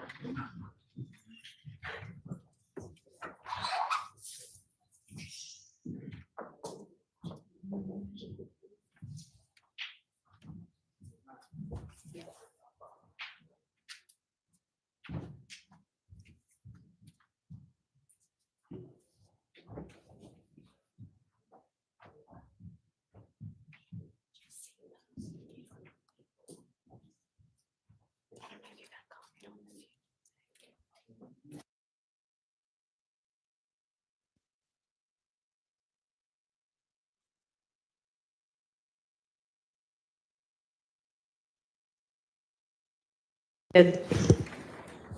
Okay, so state, I don't know what tomorrow holds. None of us do about this trial or anything else, but make sure that you've got some other witnesses lined up just in the event that who can get here quickly in the event that, you know, things take some other turn in the morning. Scheduling wise, I think I had mentioned yesterday that next week I wasn't sure whether it was Monday through Thursday or Monday through Friday. But regardless of what they were told at this point, a juror has a family funeral that they have to travel for on Friday. I've confirmed that. So that'll be a non-jury week in its entirety next week. All right. For us right now, I am hoping that there are some things that we were going to be doing next week that we can just go ahead and tackle today since we all are here anyway. So, well, I think Miss Love, you were, I think, the one that was maybe taking the lead on the PowerPoint issue. And I know you hadn't filed a written response yet, but can you just kind of provide us with what your position is on that? And maybe we can we, as in I, can make a decision on that issue. So, Judge, what I said yesterday and what I was asking before was the need for the time to locate within the videos of those proceedings, the period that we addressed the PowerPoint. So I had received just some of the transcript of one of the days that we addressed it. And I think that we were addressing the PowerPoint in the context of other objections, maybe that there have been mounted to another witness's testimony. I think it may have been D'Angelo White. So the judge at that point had sort of responded to, it may have been commentary by Mr. Sharp regarding reviewing some evidence the night before. I may have these dates and these times sort of conflated with one another, but I believe that when he brought up the PowerPoint, we had not yet argued it or talked about it. And my memory is that Slater King, let's talk about the island. Welcome to the jungle. I just disconnect. No work. Phones, please. Wait, for real? It's just better without the phones. The idea is to go there and come back different. Where's Jess? Where's Jess? My friend, that was in the room next to mine. Something's making us forget. We need to find out what's really going on. It's a really special place. Blink twice. Okay, can you do that? Yeah. Oh, yeah.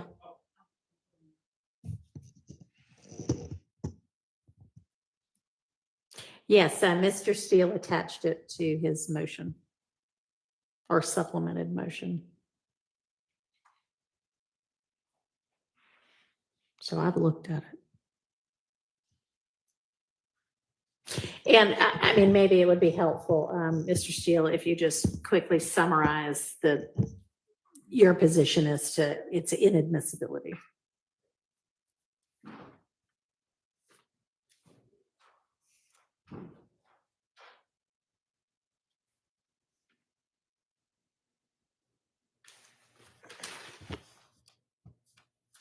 Your Honor, this is a motion in limine number 49 supplement. It was refiled on August 9th of 2024 on behalf of Mr. Williams. And it was originally filed, and Mr. Adams and I just made it more current. Right. But, and that was originally filed on April 17th. 2024.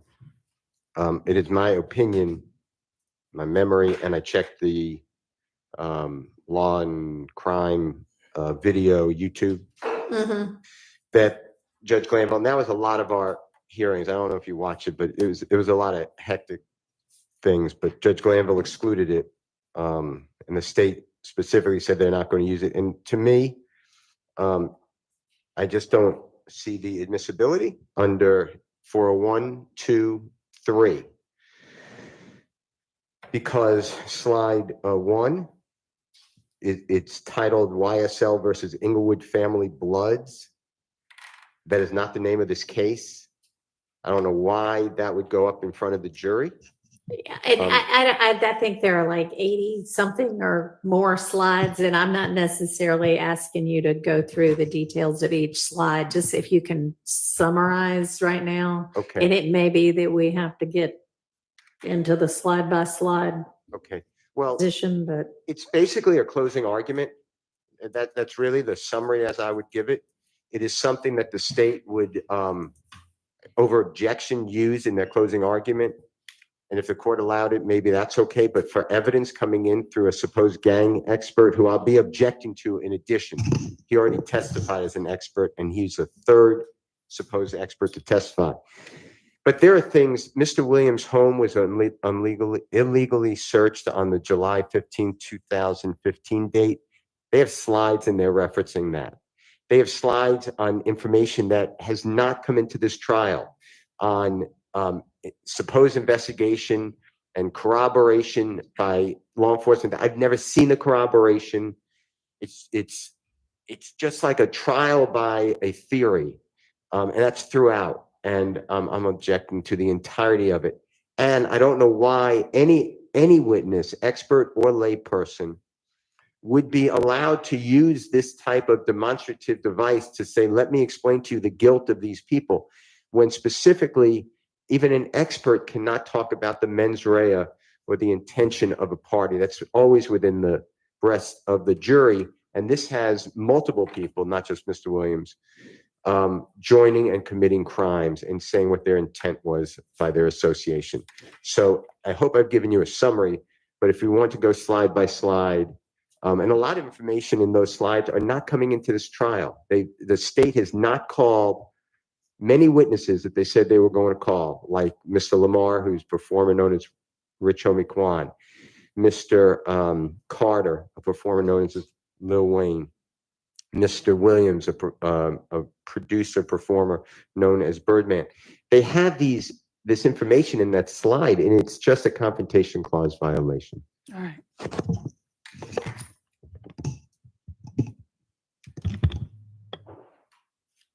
Your Honor, the presentation is meant as an aid for the jury to assist them or allow them to see how it is that Detective Dennis reached the conclusions that we expect will testify about in this case.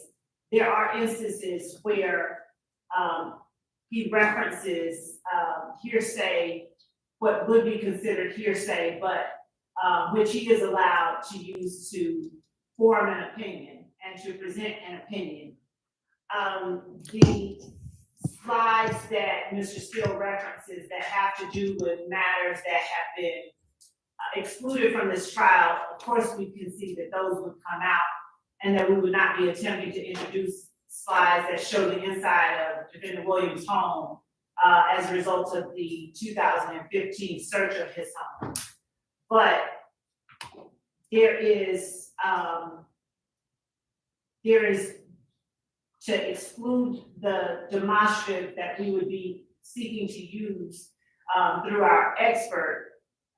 I don't hear a reason or any basis in law for the just all-out exclusion of information that we believe would be useful to the jury and that Detective Dennis relied on in coming to the conclusion that he did. Much of what is in the PowerPoint does summarize investigations that he conducted.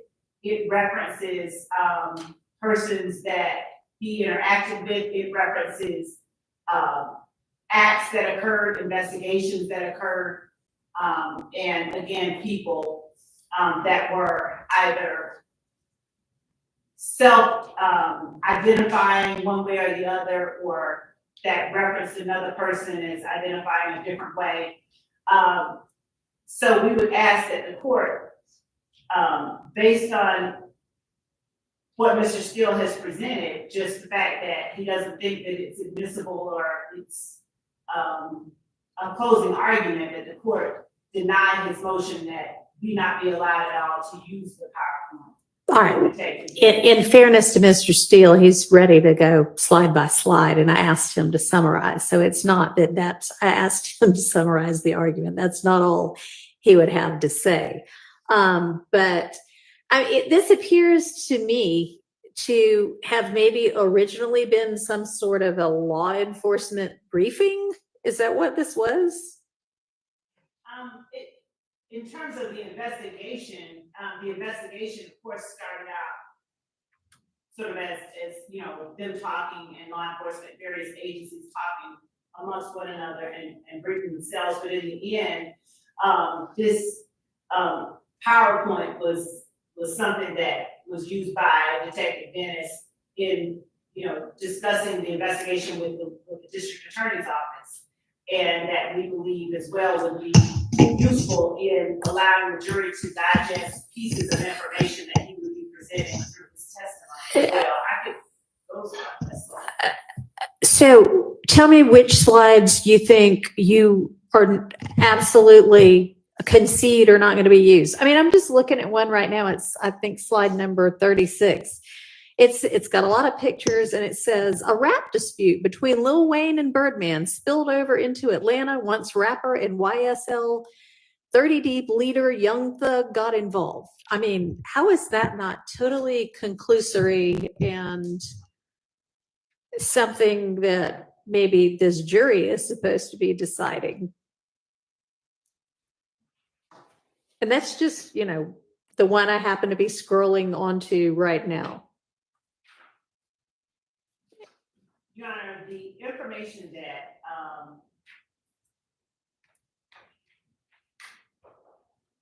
is in the letters, in the words rather, that are on the slide, we would concede removing that as conclusory, but Detective Dennis has shared, and I believe would share information regarding what law enforcement learned throughout this investigation as related to not just the Lil Wayne bus shooting, but how that related to YSL and members of YSL, and what the artist that goes by the name of Birdman, what they learned. So you're saying all the words would be removed? Not on this slide right here. I'm not saying all the words, Judge. I want to be really clear. I'm not speaking about all the words. And I don't think that it's necessary for all the words to be removed in this PowerPoint. But when the court asked me to tell or identify the ones that I conceived would be, you know, should be removed, I can, if the court permits me the time to go through it and look at those and pull those out, I can do that. But what we had was a whole hog objection to the entirety of the PowerPoint and an assertion that it was inadmissible overall. Well, I mean, you're I think at this point making the argument that you think it would be a demonstrative aid to, is this Dennis who's going to be testifying to this? And we can sort of. so let's look at like slide number 22. We've got people pictured up here who some, but not all of them were charged. I have no idea whether they were convicted. We got lots of shots of, you know, weaponry. I mean, there just looks like there's a whole lot that's not going to be appropriate or admissible. If you, so what we're looking at, the slide that I have. can you pull that mic over towards you? I think some of the people are having a hard time hearing. So the slide that I'm looking at as number 22, I think is different than the one that the court is looking at as 22. So I'm not certain why. I'm looking at one that has Miss Entrevia Smith, Kelvin Wild, San Antonio Sledge on it. So it's different than the one that the court is looking at. I would ask that the court, if we're gonna. I mean, it's again, it's just kind of an example. So I think that maybe if this is going to have to be a slide by slide thing, that y'all get on the same page as to what PowerPoint you are even intending to use, and then you strike out, take out all of the ones that you concede and acknowledge are not admissible or would be overly prejudicial under the 403 standard. Take out all the words that you think that is not appropriate, and then get that back to me and I can look at it slide by slide, but I think that would be good. I think I would ask for permission to do exactly that, Judge, as opposed to, because yes, I can do that, and I would ask for permission to do that. okay, I'm gonna need that done, by Friday. Yes, Your Honor. All right, so we can't do that today. We'll be doing that next week. All right, on the measure to suppress recently filed as to Mr. Ryan's statement from 2019, it looks to me now that it's been further particularized that there's an argument that he was not Mirandized. I don't know. I haven't seen the statement yet. I don't know if the state's position is he wasn't in custody at the time and therefore Miranda rights weren't required.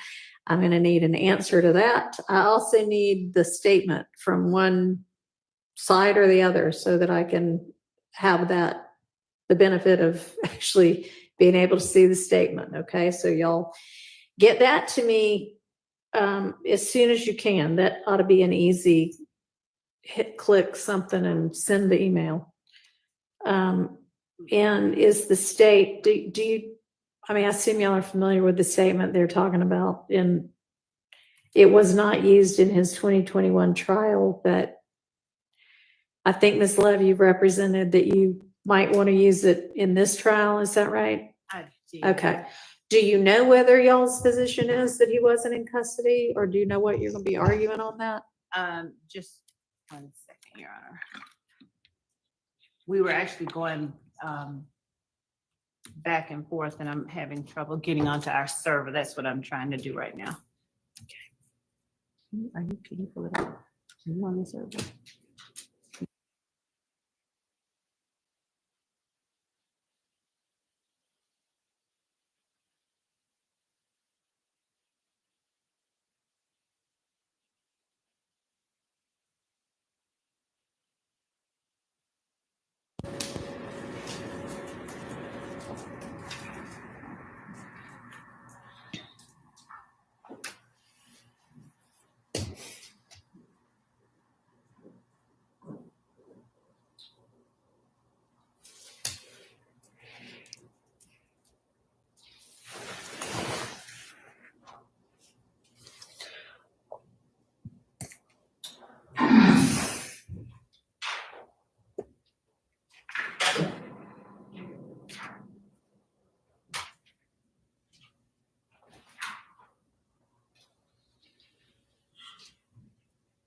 Your Honor, could the court give me a 10-minute recess? I wasn't expecting to argue this part of it, and I just need to sign into our. I mean, I understand that all of this is on the fly at this point. We weren't going to take it up until next week, and now I'm trying to get something accomplished while we've got this unexpected free time.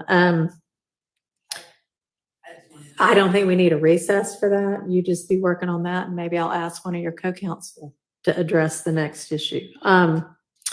Actually, I can ask, I can't see all the way around there. Is Mr. Harvey with us? Okay, who's here?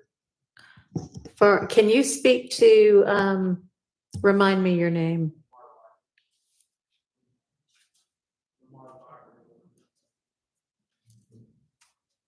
Try it one more time. Lamar Gardner. Okay, Mr. Gardner. Okay.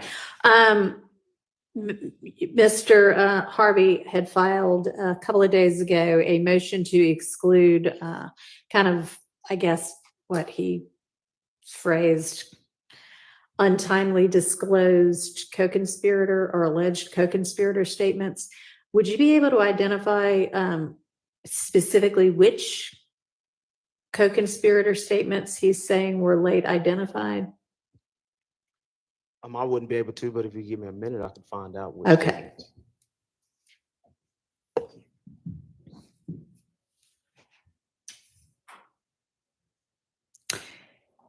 And then maybe today would be a good time to start looking at that exhibit list, and on the exhibits that there is not agreement on, kind of figure out, have those been admitted or have those not? Is that something you think we could all tackle today?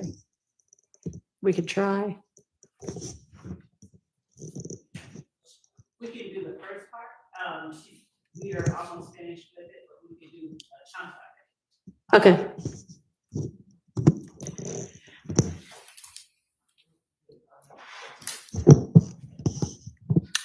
All right, I'm going to step off for just a second. Y'all stay here and keep working. I'll be right back.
Hey, boss.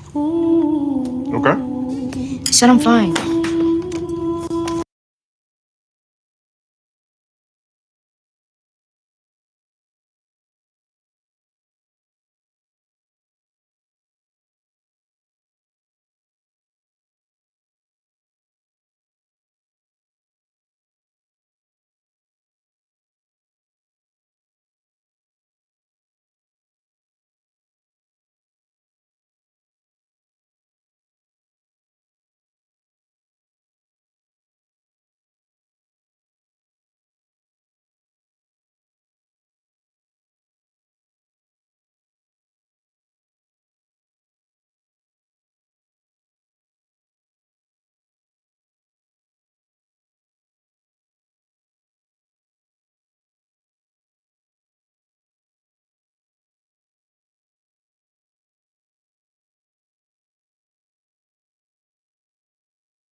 All right, Ms. Love, were you able to get on the server?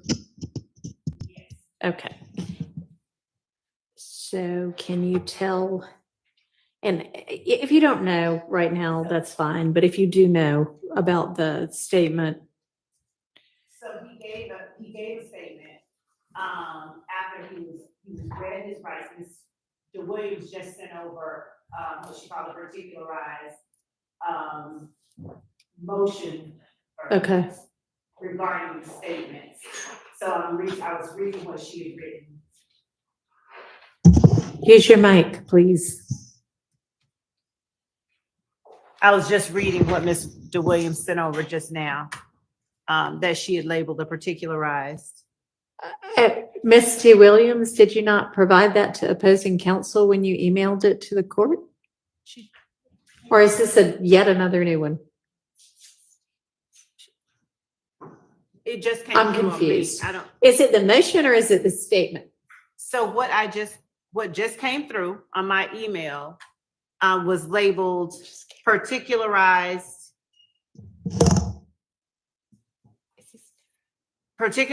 Jackson Deno motion. Right. So I was reading that.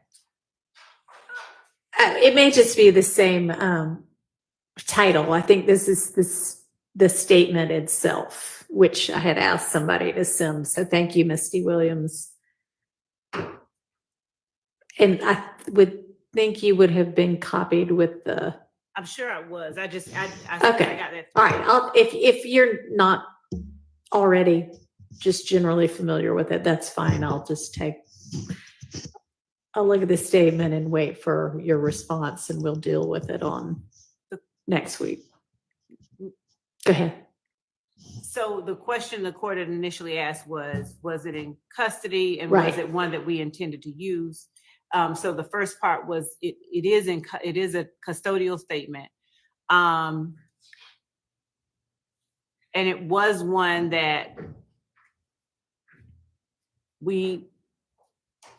for the sake of brevity, at one point we were pondering with not using it, but under the circumstances, he was convicted of this murder, and given that he was convicted of the murder, and the evidence we intended to put up in addition to the conviction, there were considerations we were making in terms of brevity. Like, do we use it? Do we not use it? Do we use portions of it? That is fantastic to hear that y'all are making considerations based on brevity. I encourage that wholeheartly. Go ahead. And so, in as much as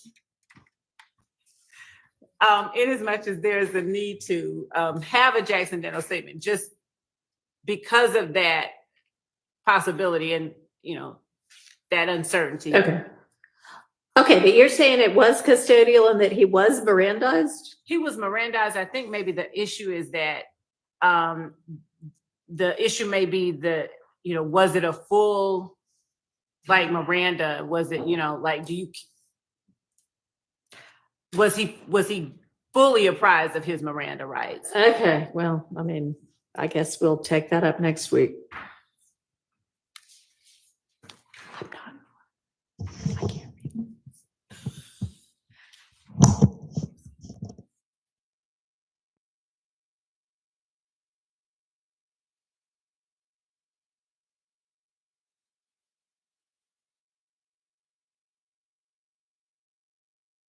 And I don't know, Misty Williams, was I misunderstanding what you said in your motion? I thought you said that he was not given any Miranda rights at all. Or warnings, not rights, but warnings. Is this on? Okay. He wasn't given his full Miranda warnings at all. Okay, but that's not exactly what you said in your motion. And then also they have a procedure they're supposed to follow, and Detective Hogan did not follow those procedures. Okay, that's also not in your motion. Would you like me to redo my motion? You don't have to redo your motion as long as I know what it is actually arguing. But I mean, you ought to try to get it right to begin with. So we're going to be on the calendar for next week, Your Honor? Yeah, but I told y'all that yesterday. That's not a surprise. On Monday? I don't know when we'll get to it. We're going to be working all week next week. Be prepared to deal with it on Monday. Okay.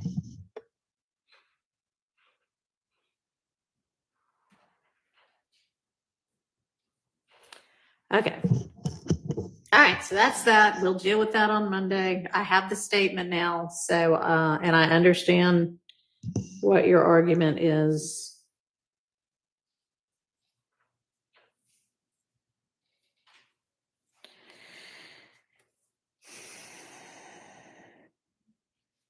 And if there's anything about a procedure that you mentioned that they didn't follow a procedural that they were supposed to follow, if you've got law that it's legally required, then please have that at the ready.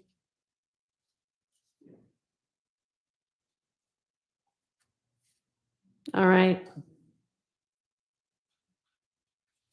Okay. Do we know yet which of the co-conspirator statements are asserted to have been late disclosed? Not the three particular that he mentioned in the motion, Your Honor. I'm still waiting on a response for the exact three statements, but I do know that those statements were provided outside of the November 5th, 2023. State filed a supplemental motion to introduce co-conspirator statements. I think in generally, he's objecting to any statements that were provided outside of that November 5th date. But speaking to the three that he mentioned in his recently filed motion, I still have not received that information yet. All right. So we'll wait on that as well.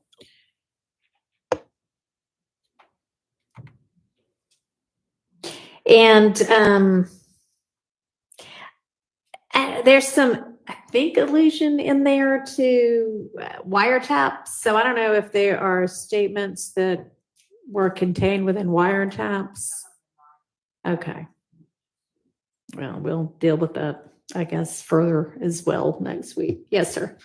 Your Honor, on behalf of Mr. Stillwell, as the Harvey rule is in effect, my stance has been that, and really this has been my stance, and I believe it's other attorneys' stance since way back over a year ago, is the ball has been in the state's court to identify hearsay exceptions that they contend falls under the co-conspirator exception. They did file a motion that was timely that identified three, and we've discussed those three.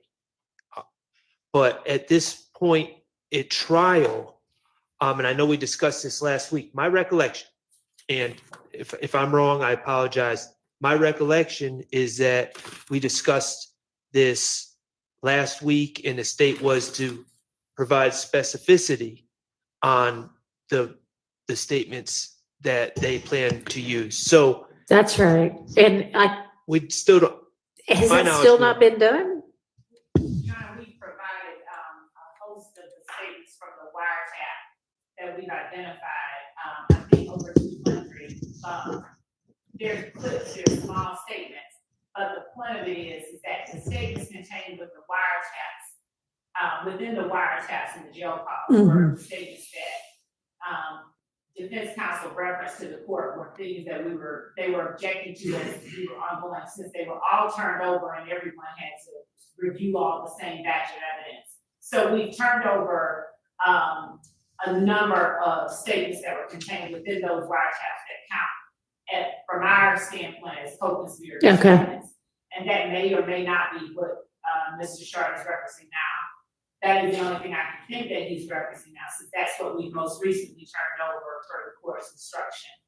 And we're continuing to go through and make sure that we identify. Okay. I mean, it ought to be that. I know that's not what you were referencing. You were referencing that there was a universe of three identified and dealt with, and now there's more. But with regard to what's in the wiretaps and jail calls, now that y'all have identified them with particularity, we can deal with them. I do think it sounded like y'all were sort of doing it in a rolling way with regard to some of that. So that's fine. We'll take those up individually. Are there any other potential co-conspirator statements that have not been particularly identified now? So there may be others in the Instagram phone, the Instagram and in the phone dumps. And as far as the wiretaps and the jail calls, we had, as I said, provided a number of those, and we were supplementing as we went through and identified any more. All right, didn't I give you a deadline? You did, and we provided. You provided some by that deadline, but not all? We listened to and provided, they are correct, there are thousands of things. And we have identified, we've gotten through up to a certain point, those wiretap calls. We have identified up to that point, and we were providing, since they had them, we were trying to at least identify as many of all of the ones that they have had since the beginning as we could. And we were continuing to supplement them as we saw them. We indeed went through, we have made the best effort that we can to comply with the court's instructions to identify those calls that we consider co-conspirator statements. We've been doing that with the wiretaps, the phone calls, the jail records, the phone dumps, and the Instagram records as well. So we've been continuing to identify those that fall into this category. Okay, so you had a deadline, the deadline has passed, and I mean, at some point, a deadline needs to mean something. Why y'all don't already know what evidence you're going to use is beyond me, but. Judge, I can say that as a result of the volume of evidence that we have, we do and had identified, obviously, pieces of evidence that were more discrete, that were smaller in number. But as far as the wiretaps, of course, we've had teams working on it. Okay, but I mean, the wiretap, that you said you've done that now. So what about the rest of it? The Instagrams and the phone calls, and you said there might be more in those.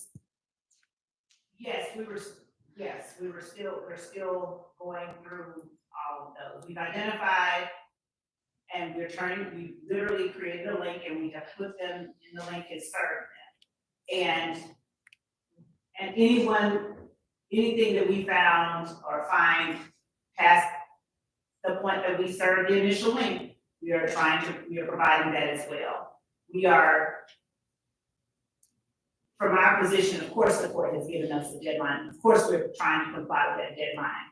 When we've provided information to the defense, and in as much as there's something at the very end that, by happenstance, someone has seen that we have not yet identified, that we did not yet lay eyes on, that is in some way inculpatory. The volume of calls, our position is we turn it over. We should not be precluded from using it, but we are trying to comply with every instruction that the court has given us. We are making our very best efforts to do that.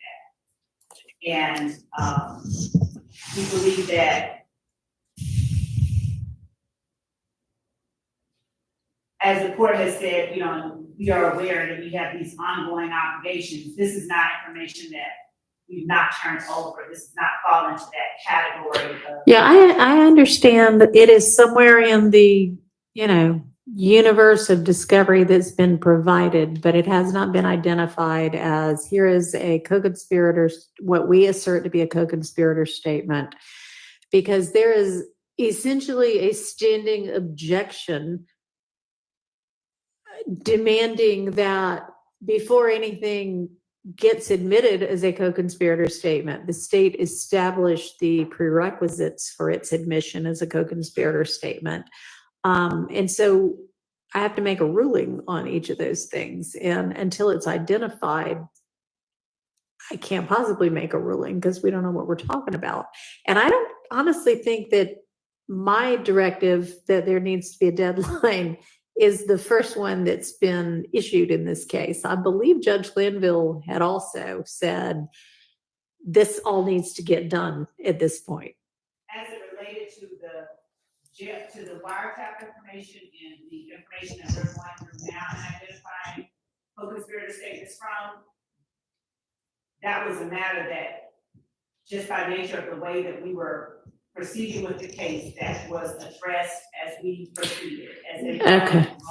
Okay, well, But we do have, and we have identified, and we can discuss, I think, over 100 if we were to start now and start all right. talking about them. We have- So at some point, there just has to be some kind of management of this case. It just cannot, I mean, I guess it could be, but it seems not practical that the case is going to go on forever because you're going to use every possible piece of evidence that you can uncover. I mean, that's no way to try a case.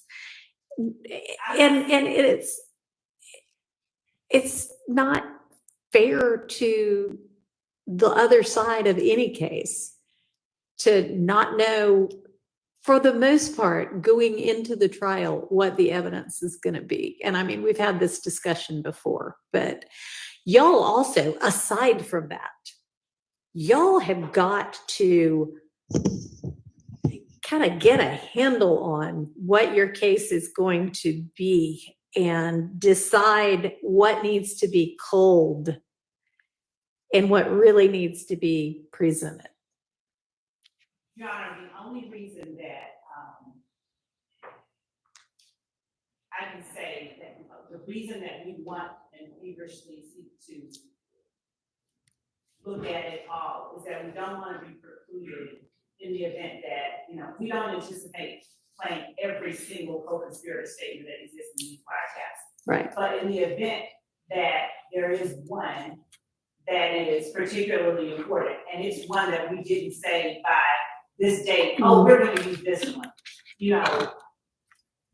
because we had not yet found that one, smoking call or whatever it is. Our position is just that it disadvantages that just to an extent that we did not make the call. We feel that we should be allowed to at least access those that not whole hog all thousands of co-conspirator statements, but in the event that there are some, and we will narrow them down. Okay. All right. But we've identified ones that we. All right. Well, get the rest of them identified and that identification information to the state by the end of this week. Your Honor, may I respond briefly, just so we're all on the same page? I don't mean to go tit for tat. That's not my intent here. But if the state is referring to the email sent to us on on August 9th of 2024 at 11:23 p.m., from what I can see, there's approximately 150 to 200 calls off the wiretap. They are not, some of these calls are 15 minutes. It's not about me listening to it. That's fine. I've already listened to this stuff.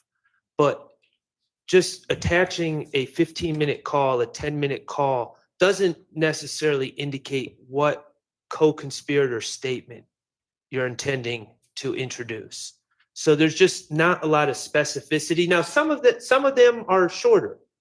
My guess is, from what Ms. Love just said, she wants to cover all her bases. And so if there is anything said by that person in that call, she wants to be able to potentially use it. So I think she's saying every bit of it might be a co-conspirator statement. Am I wrong? No. I'm not wrong.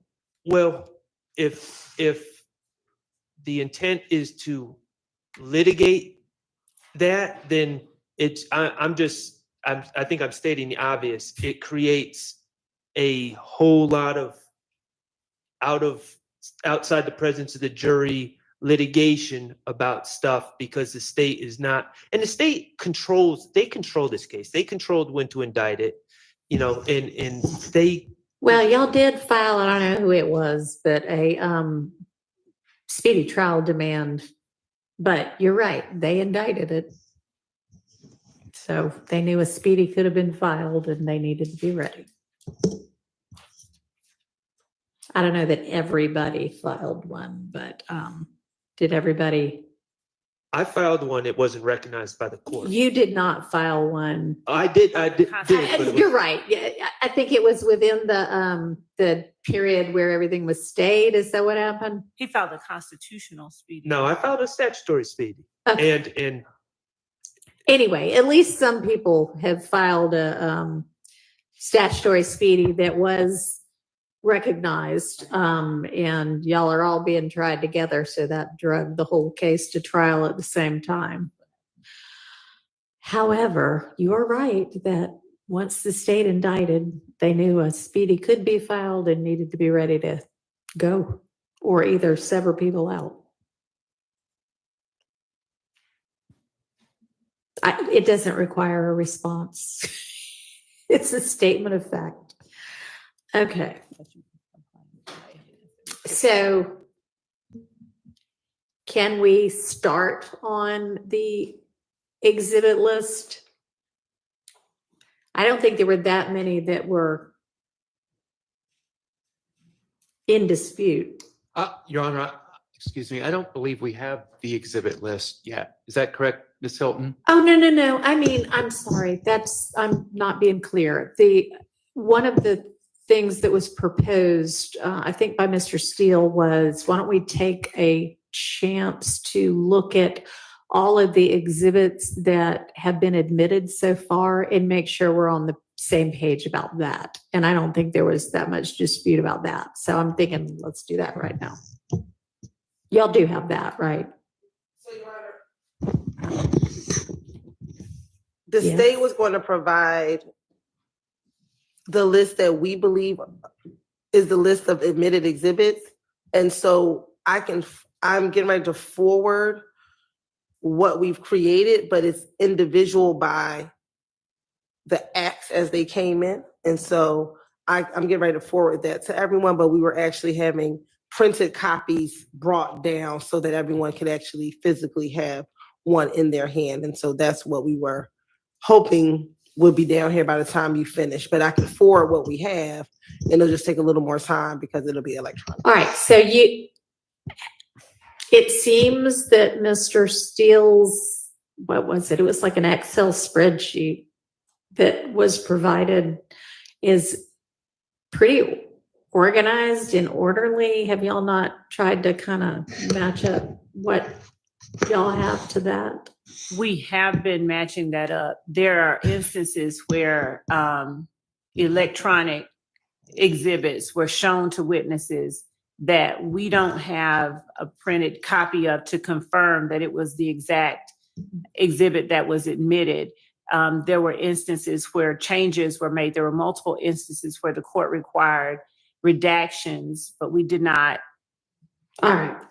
So we're not ready on that either.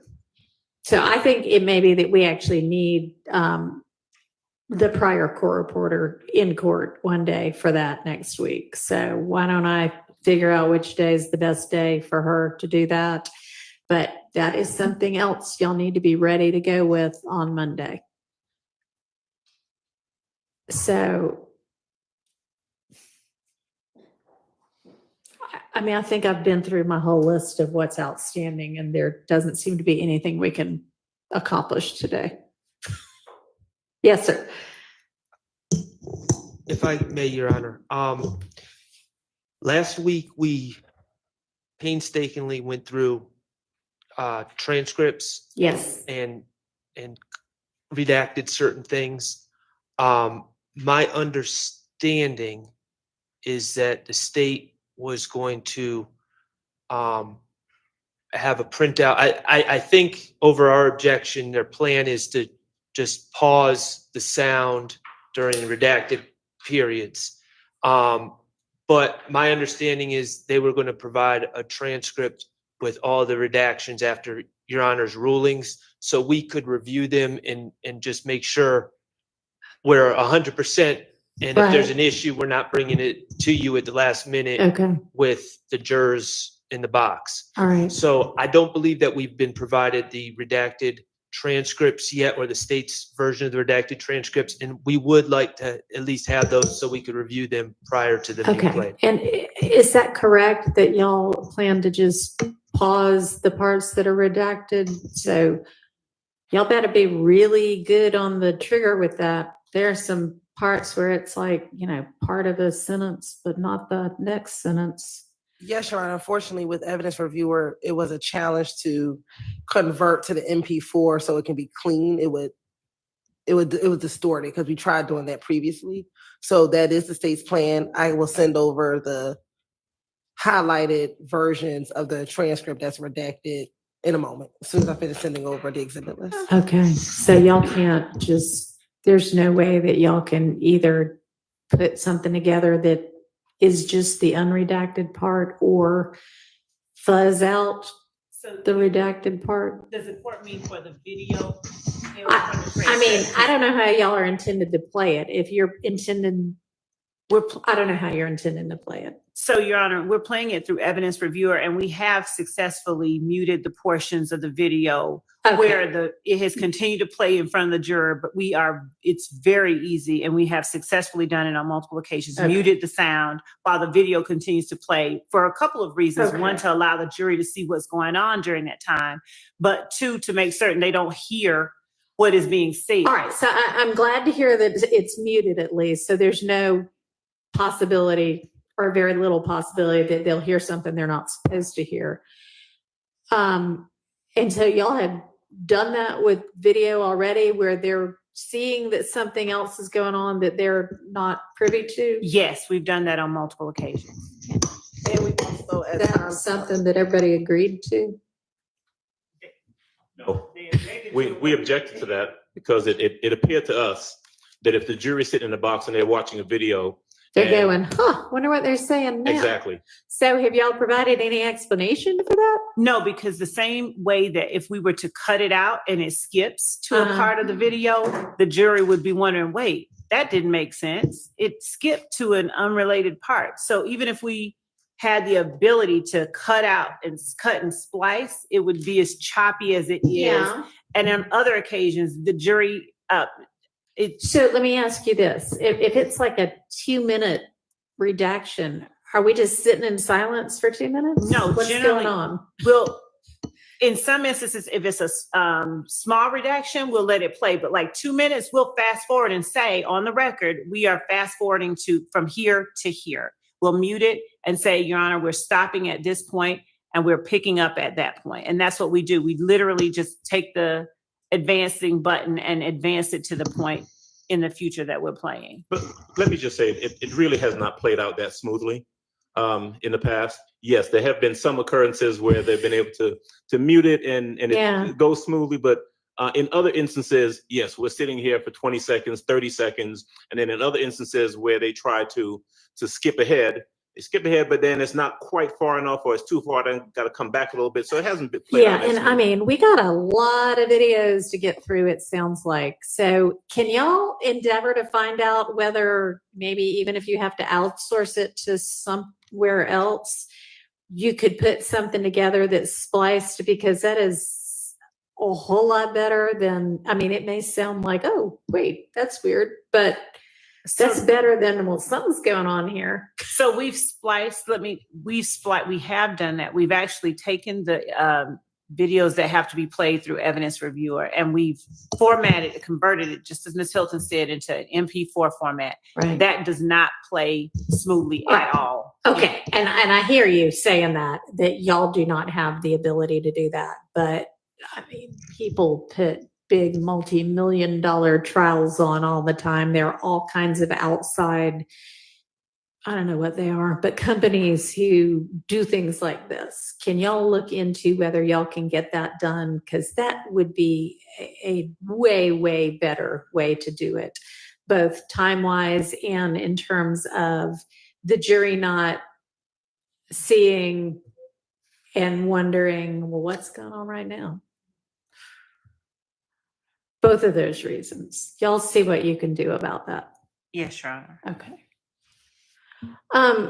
And while we're kind of just on the topic of that, is your plan to play, like, you know, for instance, we went through 5 statements, video statements of Mr. Copeland outside the presence of the jury to determine what parts were admissible and what parts were not. And Ms. Hilton, you've asked him about at least parts of all 5 of those statements. Is the plan ultimately to then play the entirety minus the redacted portions of all of those statements? Yes, Your Honor. Okay. All right. Okay. Judge, Yes. can I, if I may direct a question to the state, just to make sure I'm clear.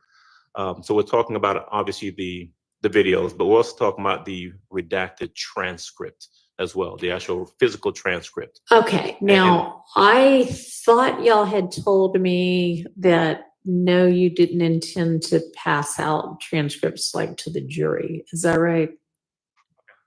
That's right. No, Judge, no. We said that we would correct the transcript Right. and redact them so that For the benefit of the other side. We're not planning to give transcripts to the jury, are we? no, well, no. We were asking to do that. I think there was an objection. I just wanted to be clear. We never said that we were not, because we would be asking that the court simply instruct the jury that the transcripts are not evidence. I think that when the objection was raised, it was that the transcripts were different. Okay. And that they didn't want them to be reading something that was not actually being said. And our position is that the court has the ability and, you know, generally does instruct the jury. What you hear is the evidence, not what you're looking at. So Okay. that was the reason that that was another reason that we were endeavoring to get them as accurate as we could and to get an agreement on it. I thought that the court had said, before we give anything to Right. the jury, we wanted to get as much an agreement. Y'all at as least we get agreement as to what everybody thinks is being said. Yeah, our position was that we are absolutely objecting to the jury getting the physical transcripts. I think the discussions we were having was that once we had made a decision as to what was being redacted, Right. we were going to get a physical copy of the transcript. And so my question was, because I heard Ms. Hilton say a little while ago something about the highlighted portions, and I just wanted to be clear that I think what she's sending to us, and she can correct me if I'm wrong, is that they're going to send us the transcript, and perhaps the portions that have been redacted out are going to be highlighted so we can identify that. Am I correct about that, Ms. Hilton? Yes, you are. Okay. But if you intend to ask the court to let the jurors have a transcript as kind of a listening aid, I don't necessarily have a problem with that. I know that is what we all used to do back in the old days. And there are definitely things on all of these that are difficult to discern what's being said.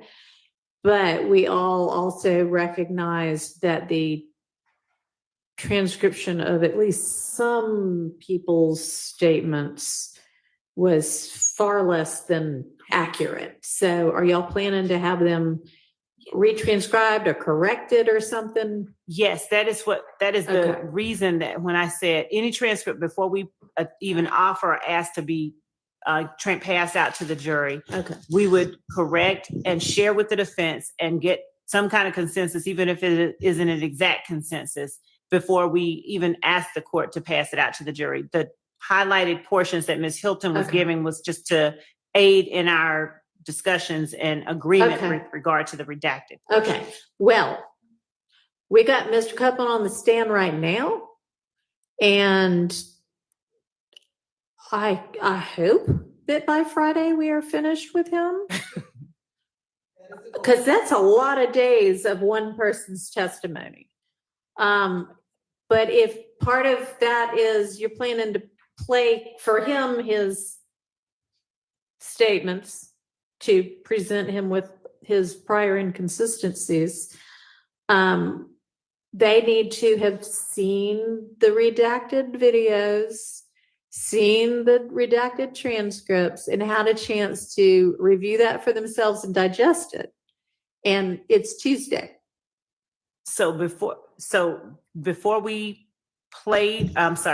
attempted to pass it out, we would indeed give them time to digest it, understanding that it is Tuesday. We had been working on the redacted video portion, and that we were planning to do it one way, but the court.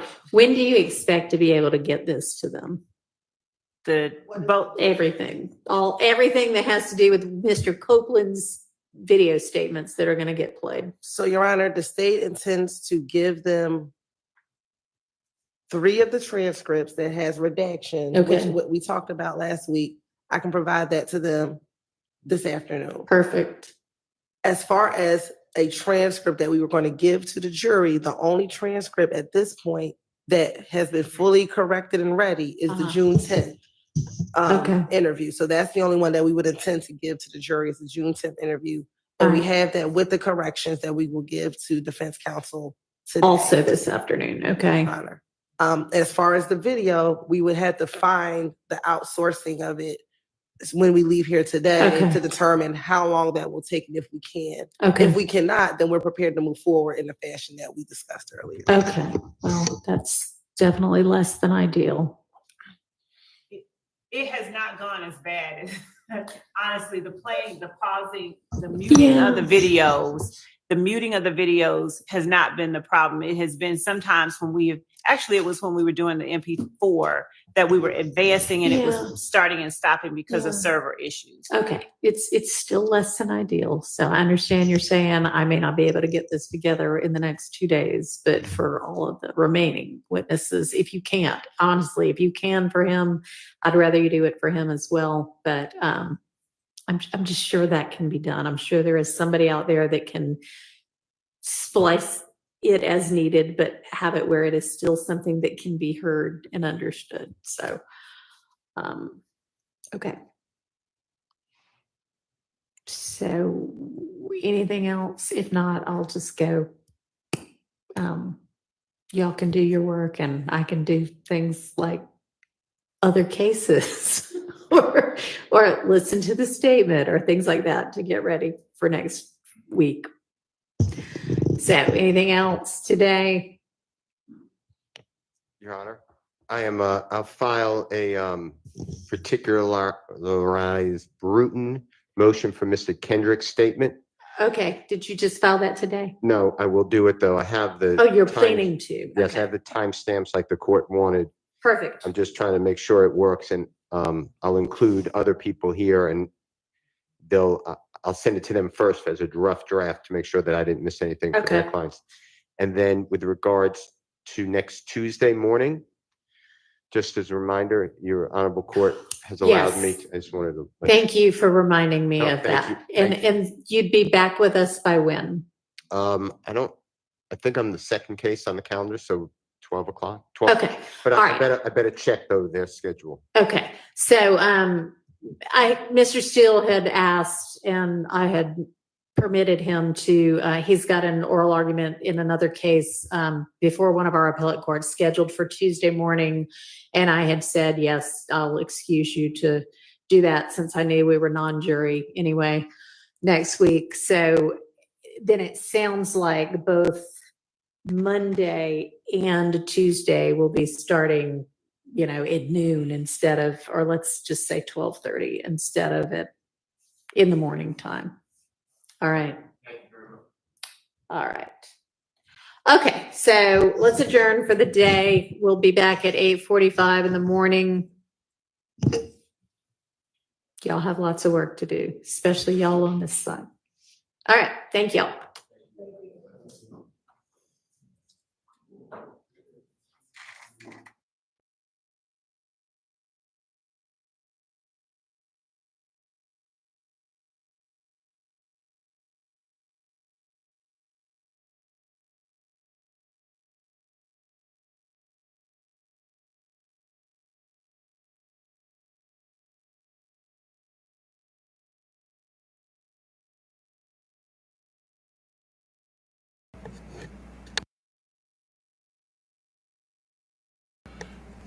I appreciate watching it with me, man. I'm out.